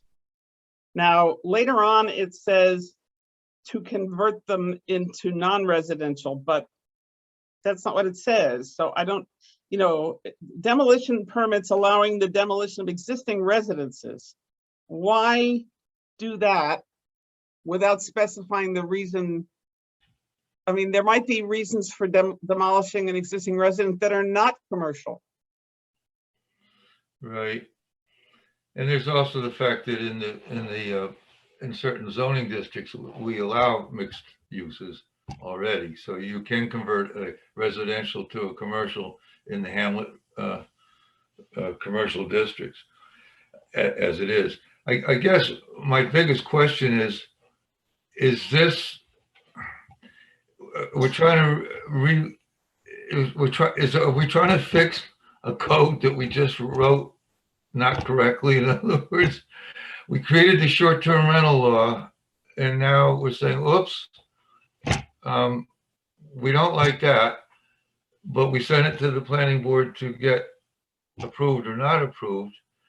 And any project that involves a hotel or a motel has to come before the planning board anyway, no matter what. So I'm not sure where they're getting at, but does anybody else on the board have comment to this moratorium? Just to agree with you, that's kind of what I was saying. What is that? What are they trying to accomplish? That is not clear. Are we sure this is about short-term rentals, or are they actually trying to take a pause in development right now? It seems like it's development. So it's definitely short-term. I think we're piggybacking the short-term rental onto this, when actually what Bill is trying to say is he's trying to rein in commercial development. Like we just saw tonight, where we had, I don't know who's still on here, or I might offend, but we had a 12 house development up tonight. And is Bill actually trying to, or Bill or the town board, trying to actually pause to try to talk about what environmental areas should be protected, and also should there be some types of changes in our housing coding involving percentages of development that should be earmarked for affordable housing or things like that. Exactly. That's what I think they're going in. 100% correct. I'm not sure. You can talk about the short-term rental thing all night long, but I don't think that's actually what the 50 people left to be voted on. I don't think is the issue. The issue is more we're trying to stop major development happening. So it has to do with commercial, residential wanting to be commercial, new businesses, new development for income increase. Yes, that's we're technically capped right now. After these 50, we're capped, and that's it. Nobody's going to allow for that to be increased. Right. And these 50 are within, the last 50 we have. They're within it. The other issue is that people, they're wanting to say, okay, fine, let's make some laws about how do you get them renewed? How do you get them, legislated if they're bad landlords? And so we take their permit away. Who does that go to? Those are the issues I think can still be finessed, but I think it's more about development. And as far as the development thing goes, like you just said tonight, we had a 14 lot subdivision. There's no affordable housing in there. No, that's what I mean. And I feel like there's a pressure in the town. I mean, I'm a full disclosure, I'm a member of a housing trust board for Woodstock right now. And I think it's more of a thing about what can the town look into trying to encourage for, if there's going to be development, there's got to be some talk about, you know, affordable housing within it, and also on the environmental end. Those are the two main issues I see. And what my understanding is with the moratorium is it's not in place yet. They're proposing it. They will vote on it June 8th, and then June 9th, we will have a meeting. And at that point, June 9th, then the cases will halt. Was it 9 months, right? I think, is it 9 months? 9 months, yeah. So that's where I am and how I understand the moratorium. Well, as long as the things that they're putting pause on really are the right things, and I guess they are. The only question I had was demolition of residential structures. If they're going to be rebuilt as residential structures, it's not clear whether that's prohibited. Yeah, and you're right. That should be made clear, because that doesn't really make sense if you're just rebuilding a house because you're, you know, you have a. Well, it says if it's unsafe, you Yeah. can do it, but that might not be the only reason. Somebody buys a little tiny house and they want a bigger one, and You they should want be the allowed to- land. You should be allowed to do that. Yeah. Maybe you should and maybe you shouldn't, but that's a question. If it's going to be your home That's what I mean. and not a new boutique. Right. Right. Yeah. If somebody buys a piece of land that has a little house on it and wants a bigger house and needs a bigger house and doesn't want to do it by adding on to the old one, and it's going to be a primary residence or even a secondary residence, but it's a residence, that seems to be prohibited by this, and it doesn't make a lot of sense to me. Otherwise, it makes sense, but that part is not clear. Can we ask that? Can we ask that question? Absolutely. They want comments. That's why they gave it to us. I plan on, you know, drafting something based on your thoughts on all three of these. So that's why we're But you talking know, about the other thing, and it has to do with that subdivision that you were just talking about. If we're going to do serious looking at critical environmental areas and preservation of the town, subdivisions, even for residential, are something that maybe should be given a second and third look. The way they are developed, what kinds of things they are, the way they contribute to sprawl, that's not really addressed here. And you know, in the critical environmental area thing, which we're going to be going through this training session for, you know, By the way, congratulations. Woodstock did win. Yeah. We're named. Oh my God, did they? Yes. Yeah. Congratulations, Yeah. Julia Bullock, Alex. Yeah. Now we have the right to do some more work, you know, that's what we want. Good. But I mean, even if I suggested if you increase the buffer zone around wetlands in the critical environmental area, that would have changed the subdivision that was just before us, this 14 lot subdivision. If you had a 200-foot buffer, they'd only maybe get 5 lots in there or whatever, you know. Anyway, the only good news I can see about the moratorium is it'll lighten our load. Well, it'll give people time to think, and that's a good thing. But I think we ought to suggest that they reconsider the question or refine the question of demolition of residential properties. So it's a little clearer what is allowed and what isn't. And that they look at the question of residential subdivisions. Because you can do a lot of damage in the next 9 months if that's allowed. And they haven't thought about its implications. Yeah. Okay, any other member of the board want to address the moratorium and the zoning law comment? I think we've got the moratorium down. The other two, I didn't hear much backlash. I had a conversation with John about them, but were they okay? That was the well one and then the. Right, the then wellhead the tower. protection and the, yeah, we were good with that. Okay, perfect. I didn't see that. Did they have meets and bounds on it? No, you asked Bill for No. it, and I don't think he got back to you. They didn't have meets and bounds, and they didn't really have any restrictions other than exist already. But like we brought up they on did that define one the just area. now, we've got a map of it sort of, but I don't know if they wanted to limit it to that. It sounded like they want to make it larger. But they need to define where it is. This is true. I'll work on a little bit of what you guys said and shoot that out to you. Let me make a suggestion that you share with Bill. If they choose parcels that are within or without, then they've got the line, then they've got the boundaries. Because one of the things that was wrong with the gateway boundary, the gateway overlay that Peter and I worked on, is that it was 300 feet off a road plus whatever is left of a lot that's halfway in. I mean, it's really messy to define it. Right. And using the parcel map, they can simply say these parcels are inside and those parcels are outside, and they'll have their line. Good point. Good point. Okay. All right.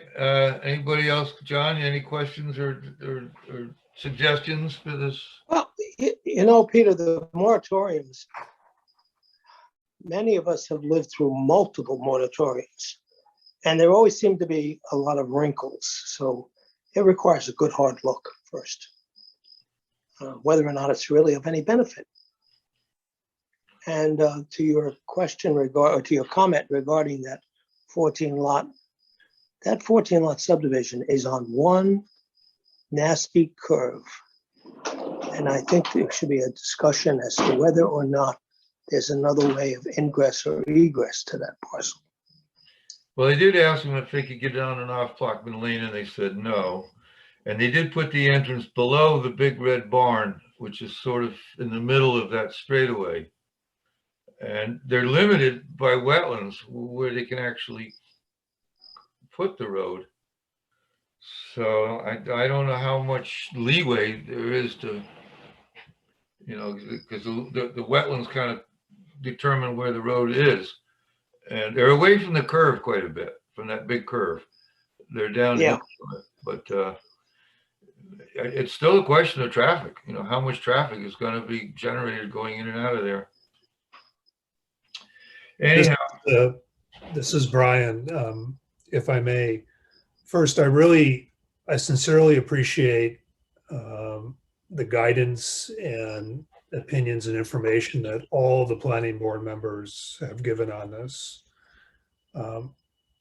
It strikes me that, and if you look at the gas station and you look at this 14 lot example, just two examples, and you look at the STRs too, we are going to have to make a decision whether we're going to start to make uncomfortable decisions and unpopular decisions moving forward, given the demographic changes in our area, climate change, sustainability, and everything else associated with this area to preserve the environment. And again, this lot, like we used to be able to try to figure out how to skirt around the wetlands or how many trees, the minimum amount of trees you could cut down. I personally think we need to think differently on all of that. It's how we preserve the existing land instead of trying to figure out a way for humans to encroach on it. And that's not popular. Brian, today or yesterday, I asked Melissa about whether there's any law, and Peter, whether there's any law that would have prevented the people over on Xena Road from cutting down half the trees on their property. Yeah. And apparently there isn't. And every time I drive down that road, it just. But that's not in front of us, Judy, but this big subdivision is, and as I mentioned, we have to apply the general standards. And one of the first questions is, how does it fit in the community? And how does it, how does a big subdivision like that fit in the area? And that comes under general standards. Like I mentioned, the road kind of goes straight off, and normally you prevent that. You want to have some curves so that you don't see every house lying down the street. But, you know, then his point was the wetlands prevents them from doing what our general standards would ask. So it's a tricky one there. But I agree with Brian that we may have to make some hard decisions on this board to prevent, I mean, it comes down to the moratorium thing. They want to make a moratorium to prevent development, unwanted development, let's say, but really that's what's in front of us. We're the ones that either vote a project down or not. And so, I mean, It has to start sometime. so, okay, folks, let's move on to unfinished business. So Stuart, if we could do a motion to approve the draft resolution for John and Lisa Navarro. All right, so I move that on the proposed draft resolution for John and Elisa Navarro, SUP number 21-0607 be approved as drafted. Second. All in favor? Aye. Aye. Okay. Aye. And then we have a motion to approve credits for Judith for the webinar. Judith and James, there's a bunch in there. Oh yeah, I see, okay, okay. So I'll make a motion to approve all credits listed in the agenda for Judith Kerman and James Conrad, as listed in. All in favor? Aye. Aye. Okay, now we have an update for the site for the Lineman Institute, and Stuart was on that one. Yeah, so thank you. James and myself met with the applicant at his middle school last week to do the site visit. And you recall, this is the Lyman Institute of the Northeast, and he intends to install poles into the ground for use in training his students to become lineman apprentices and go into the industry. He tells me that he intends to install 35 poles on the property. They're going to be untreated and brought up from the southern United States. And he's going to install some of the poles in a circle on the east side of the property and others in rows across an area, he said initially up to 300 feet of the field extending towards Sawkill Road, though he told me on the phone, I spoke to him again, that he may end up putting the rows in a 150 by 150 area. The poles go in some 6 feet deep, and he says that no material will be backfilled when they're taken out, except material that's already been dug out of the ground during installation. He's not planning any night classes, but he may do some night training using utility truck lights only and not installed lighting fixtures. 2 questions I have. One is the water table. How high is the water table under the site, and would it be impacted by installation of poles 6 feet deep? It's just a technical question. I don't know the answer to that. The other issue that I have that we really didn't address when we were there, but it has to do with the proximity of wetlands or wetland buffer on the site. As we were there listening to him attentively and appreciating the project that he wants to do there and so on, I didn't realize that there's a stream running right on the property from Sawkill Road through the entire depth of the property, abutting the parking lot. Just wasn't that evident when we were standing looking in other directions. So I asked Judy to send me some information from the map, and she sent me the map, and it does in fact show a wetland stream running the entire depth of the property on the southern, well, it goes towards the east from Sawkill Road, and it abuts the west side of the parking area and goes all the way to the back. And then there's other crisscrossed areas on the map, which I assume indicate wetlands as well. Should I put the PDF up? That would be very easy to do. Sure, that would be helpful. I just have to find it in the email that I sent you and then share screen. Just give me a second. Well, yeah, but you can't share screen, can you? Yeah. And yours is not in color, which that's my trick. Monochrome. I'm a monochrome guy. So Stuart, Monochrome. what's your take on what all those poles will look like when you're driving down the road? Well, it's going to be like utility poles on this open field with humans learning how to climb up and down them. I think it's a worthwhile project from an employment point of view and from giving people an avenue into an industry. But in terms of visually, right now there's an open school field that's not being used. So, you know, people like that. It's open, it's green, and so on. So, I don't know. I'd say a couple of points on that. Exactly. One is that the poles come down, they go up and they go down. The whole part is that they learn to plant the pole and then they take them down. They're not up all the time. Okay. They also, he made a comment which kind of struck me about this entire project, which was that, you know, oh yeah, when we come out here to look at the property and all that, there's like kids hanging out. There's some people like kind of trashing stuff out here. It's basically a large property right now that does not have an owner and is not being like looked after in any way, shape, or form.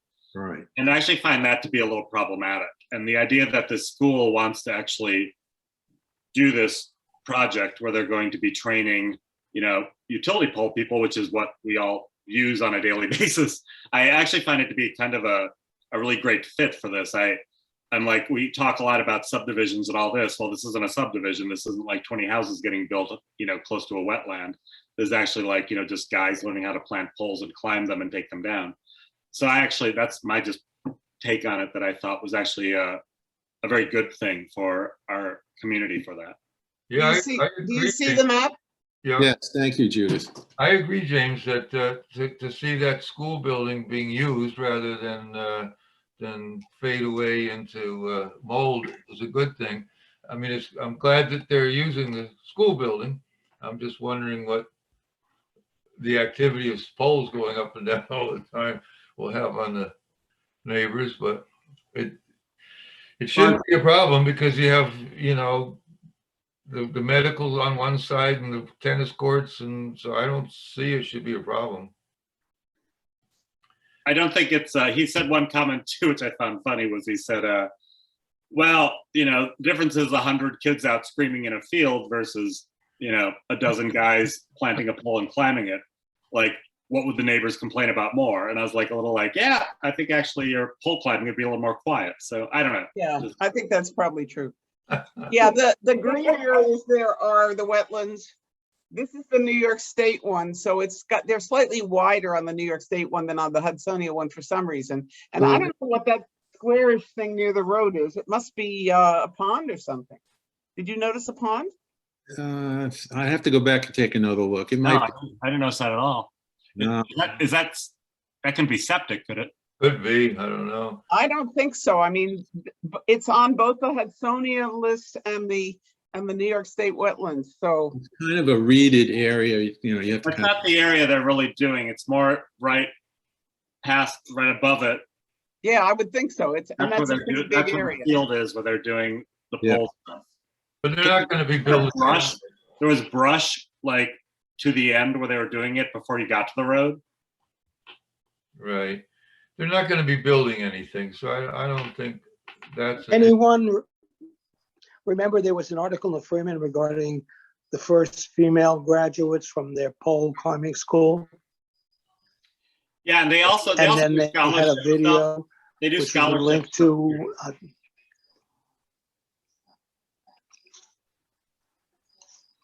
yeah, well, anyway, I checked out the video and, you know, it's basically what he described. All right, well, it Okay, sounds so good. planning board. Say Can we again? Planning board, can we schedule a public hearing or do you want more information from them? He did send me the certificate for the school that Judy had asked for. I did get that last week. Yeah, I saw that. Yeah, Talk with Ellen, it's pretty cut and dry what they want to do, but I mean, ultimately, this is up to you and if you want anything else from the applicant. I think we're good, Melissa. We're good for a Did public. they buy the property, Melissa? They're right now in the process. Like I got the intent to buy and all that, so we're there. He's under contract to purchase. Mhm. He hasn't figured out what he's gonna do with the extra space in the building, so it may open up some other potential.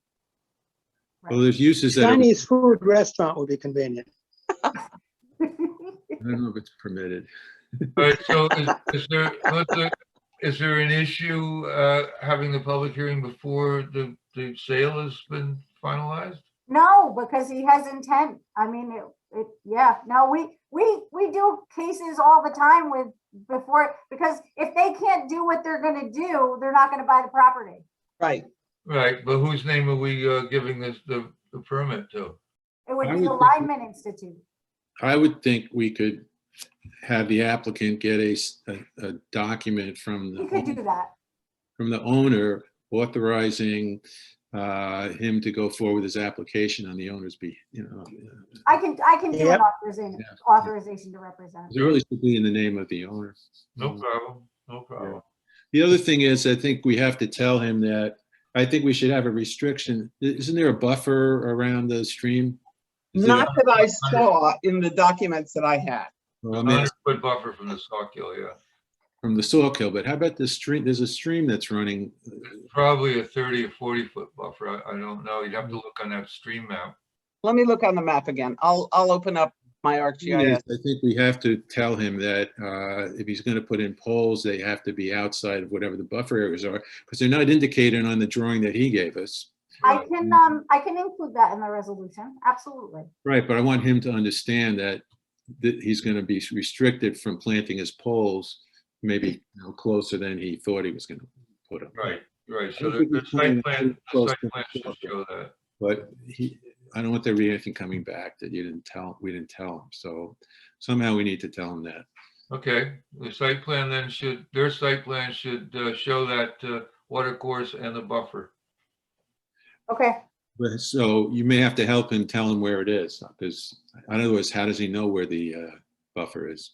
Okay, here is the live map. Now what I can do is see what this stream is. Let's see, how can I do that? That's not it.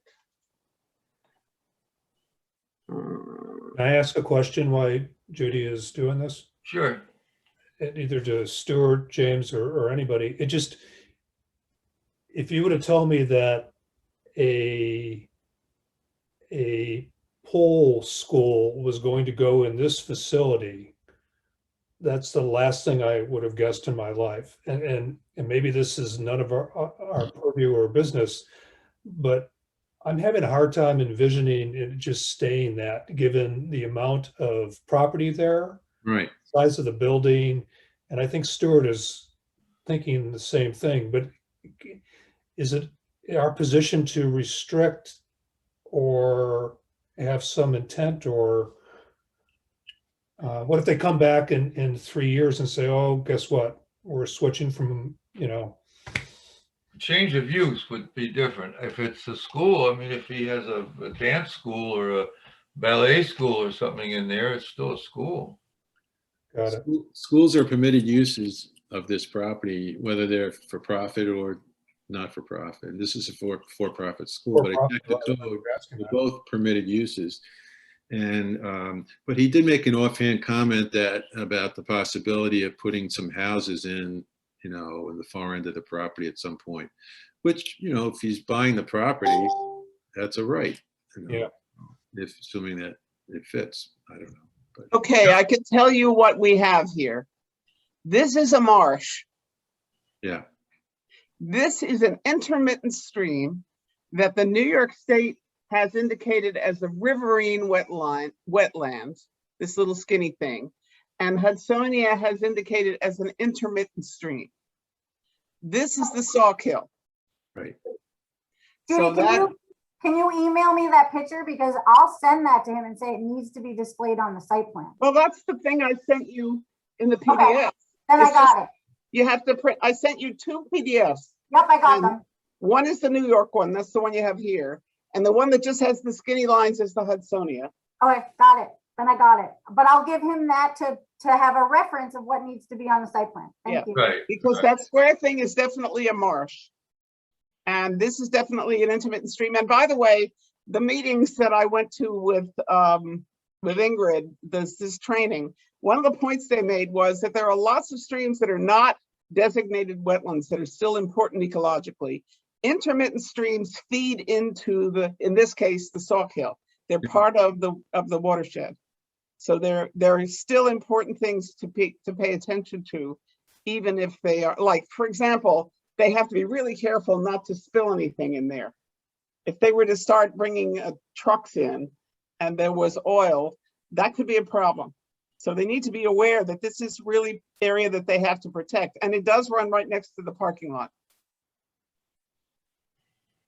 Yeah, in particular, the principal spot is right over there, Yep. but you can Well, park. that's a good point. We could work that into the resolution. Yeah, so if he's gonna reflect this in the site plan, should he also be reflecting where the buffers are? Or we'll tell him that he's got to be so many feet away, you know.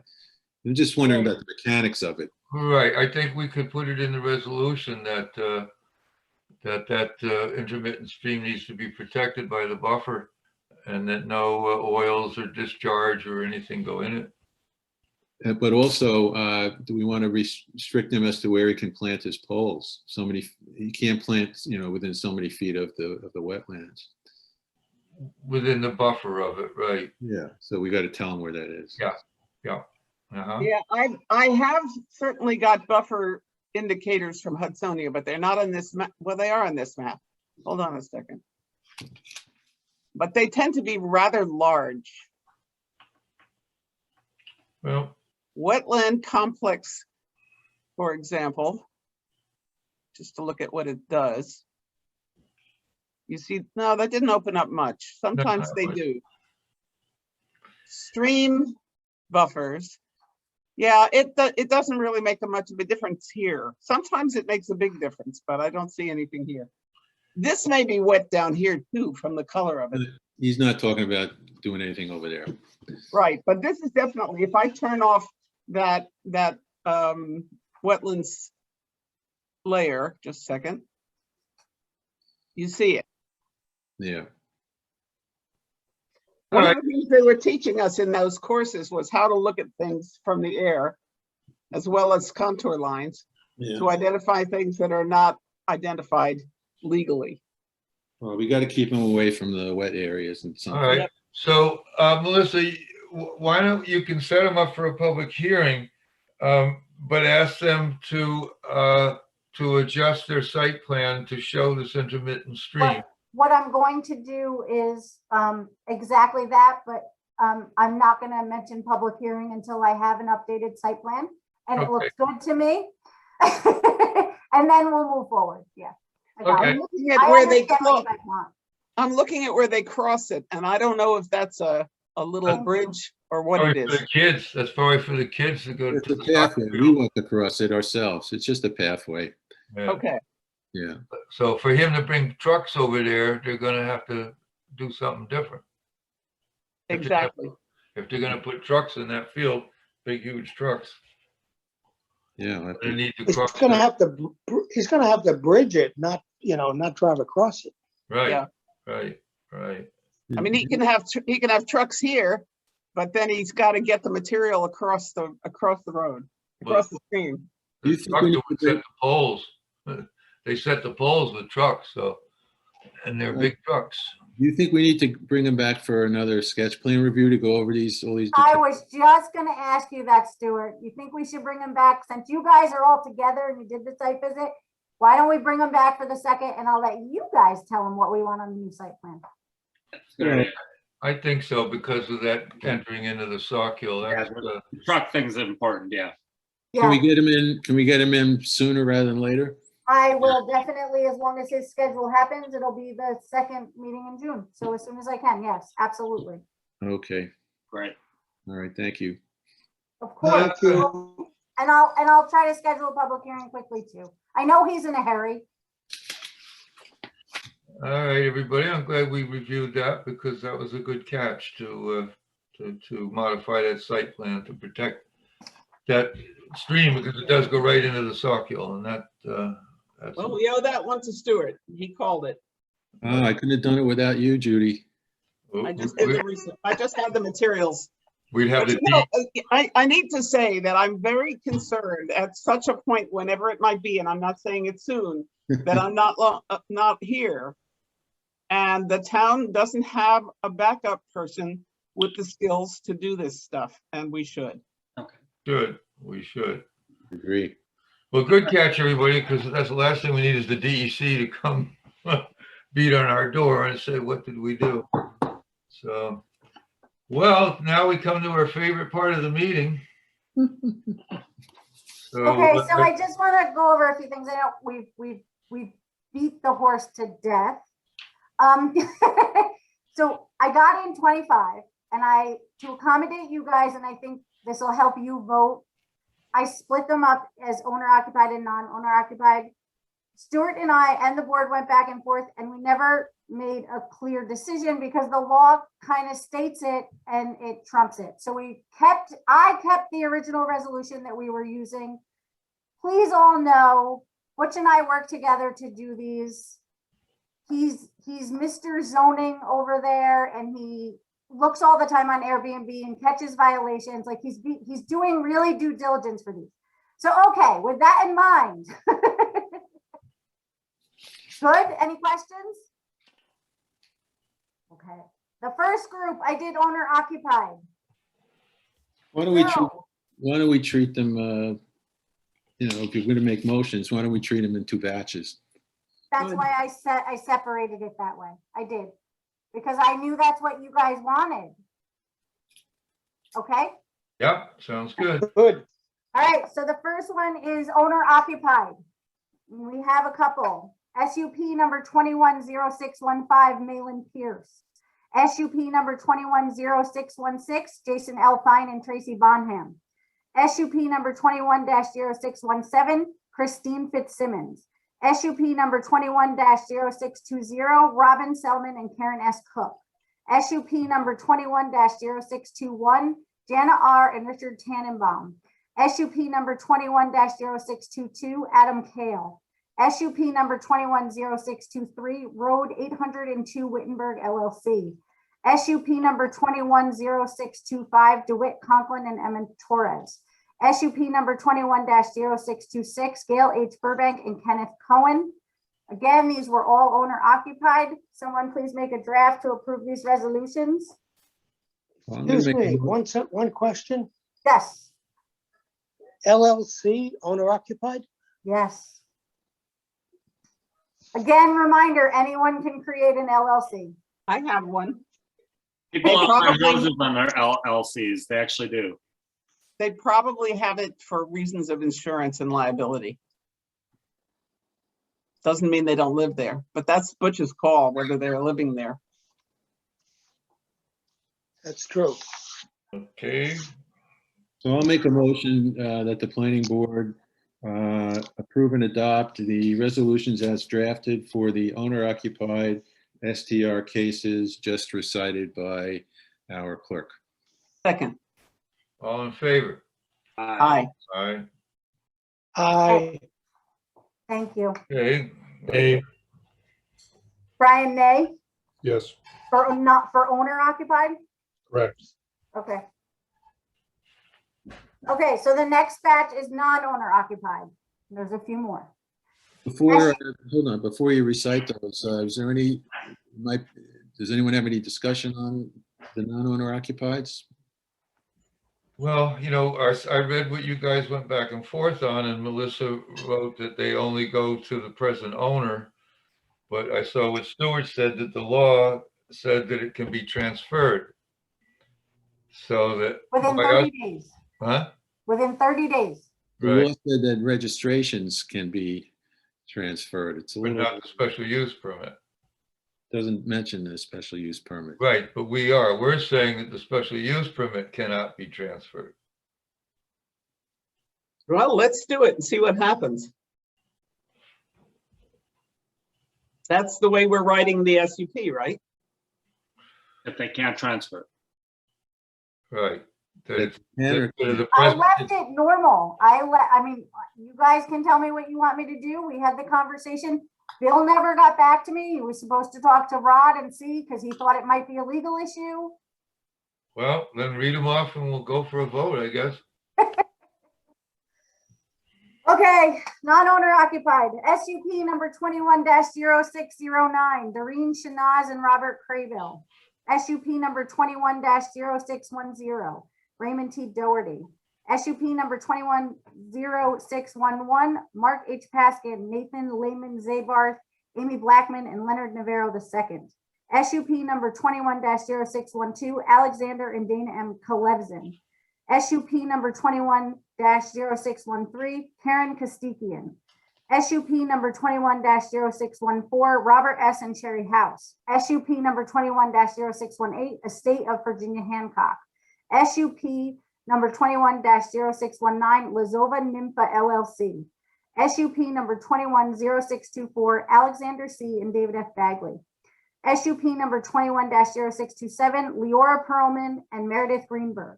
SUP number 21-0628, Eileen Coppola and Salai Fawaz. SUP number 21-0629, Paul J. and Maureen B. Hoyt. SUP number 21-0630, Orang Kajavarzian and Greta M. Scharnweber. SUP number 21-0631, Jane Dean Holdings Trust. SUP number 21-0632, Nair Street LLC. SUP number 21-0633, Joseph D. and Jenny P. Maddox. I have a question, Melissa. Has Butch been checking whether any of these are people who are owning more than one property? Yes, they're not allowed. It's not in the law. He's checking that? The only one I'm wondering about is Nair Street LLC because I know, and I brought his attention to that, but it came to me. You know who used to live in that house? yes, I know exactly who used to live in that Christopher house. Walker, right? Yep. Wanker. 5 Naher Street. Wanker. Wanker, yeah. Yeah, Well, he decided if he couldn't beat them, he would sell out to them. yeah. At a considerably inflated price. Yep. All right. Stuart, please do make the motion. I don't know if I have any left. I'll make the motion. Kill. You want to, James? All Sure. right. We got to vote. I'll make the motion. Go ahead. Okay. Good enough. Who seconds? Oh, I didn't hear the motion. All right. I make the motion to approve them. Second. All in favor? Aye. Aye. Aye. Aye. Nay. Nay. Thanks. Okay. Okay, so I just want to make sure I have it. Nays were Brian and John. Yes. Correct. Thank you. Okay, And- guys, listen. And the We only got roughly about the same amount, and that's it. And then if things trickle in after, they're not going to be under the executive order. So we'll bring them in and whatever, but they still fell under the cap because that's all Butch's determination. But we are so close. okay. Number one. I am going to add these to the map as soon as you send me the spreadsheet. Probably we will next week, see. Judy. I've been swamped. No rush. No rush. You know, I want to have the addresses just so I can triple check everything. Definitely. Can I ask a question? Yes. How does the public know that this vote was taking place for these properties? They get a letter in the mail. The neighbors get a letter in the mail? I mail all the neighbors a letter. They are available to tell me, call me, give me their concerns, write me a letter. It gets forwarded to Butch. When I sent you guys the resolution, I also sent you the applicant's notice that I mail out and the contiguous neighbors letter. The process minus this public hearing and them coming to you, Right. I really tried to keep it on the up and up. Right. Well, I'm sure you did. I'm sure you did. No, but I mean, like, and if there were complaints, I forward all of that to Butch. I staple them to the special use permit. All right, thank you. So I'd like to only add one condition to the next round that we do. That whether they make a moratorium or not, Once we've reached the quota, that's it. That's it. I know. Once we've hit that quota, no more. I I'm mean, you with can ya. bring them up, but I will vote no for sure. Absolutely. I agree. And I appreciate you all, and I know. Can I understand just where say you're all one coming comment though? Can I just actually thank Melissa for all of the incredibly annoying work she's done because of us, because of everybody. This whole thing has been such a mess because she's really had to funnel a lot of work on this. So it's really appreciated. Concur. And she had big shoes to fill, and boy, you have filled them. Yes. Thank you, Judy. Yes, you have. Poetic, Judith. Thank you. Thank you very much, Melissa. All right, has anybody got anything else, or can we have a motion for adjournment? You can, but we're off June 3rd because my sister will be here from North Carolina. Oh, good, good, good. So next meeting is June 17th. June 17th. Okay. All right, everybody. I Thank hope I'm you. gonna be sane because I'm having elbow surgery the day before, but it's Oh. outpatient. I should be fine. Good Good luck. luck. Lock on. Motion for adjournment. So moved. All in favor? Aye. Unanimous. Thank you, everybody. Thanks, Thanks, guys. everybody. Bye. Thanks. Have fun, Melissa. Thank you. I'm so Thanks, Melissa. excited. Take care. Also tough on your Bye. book. Judith.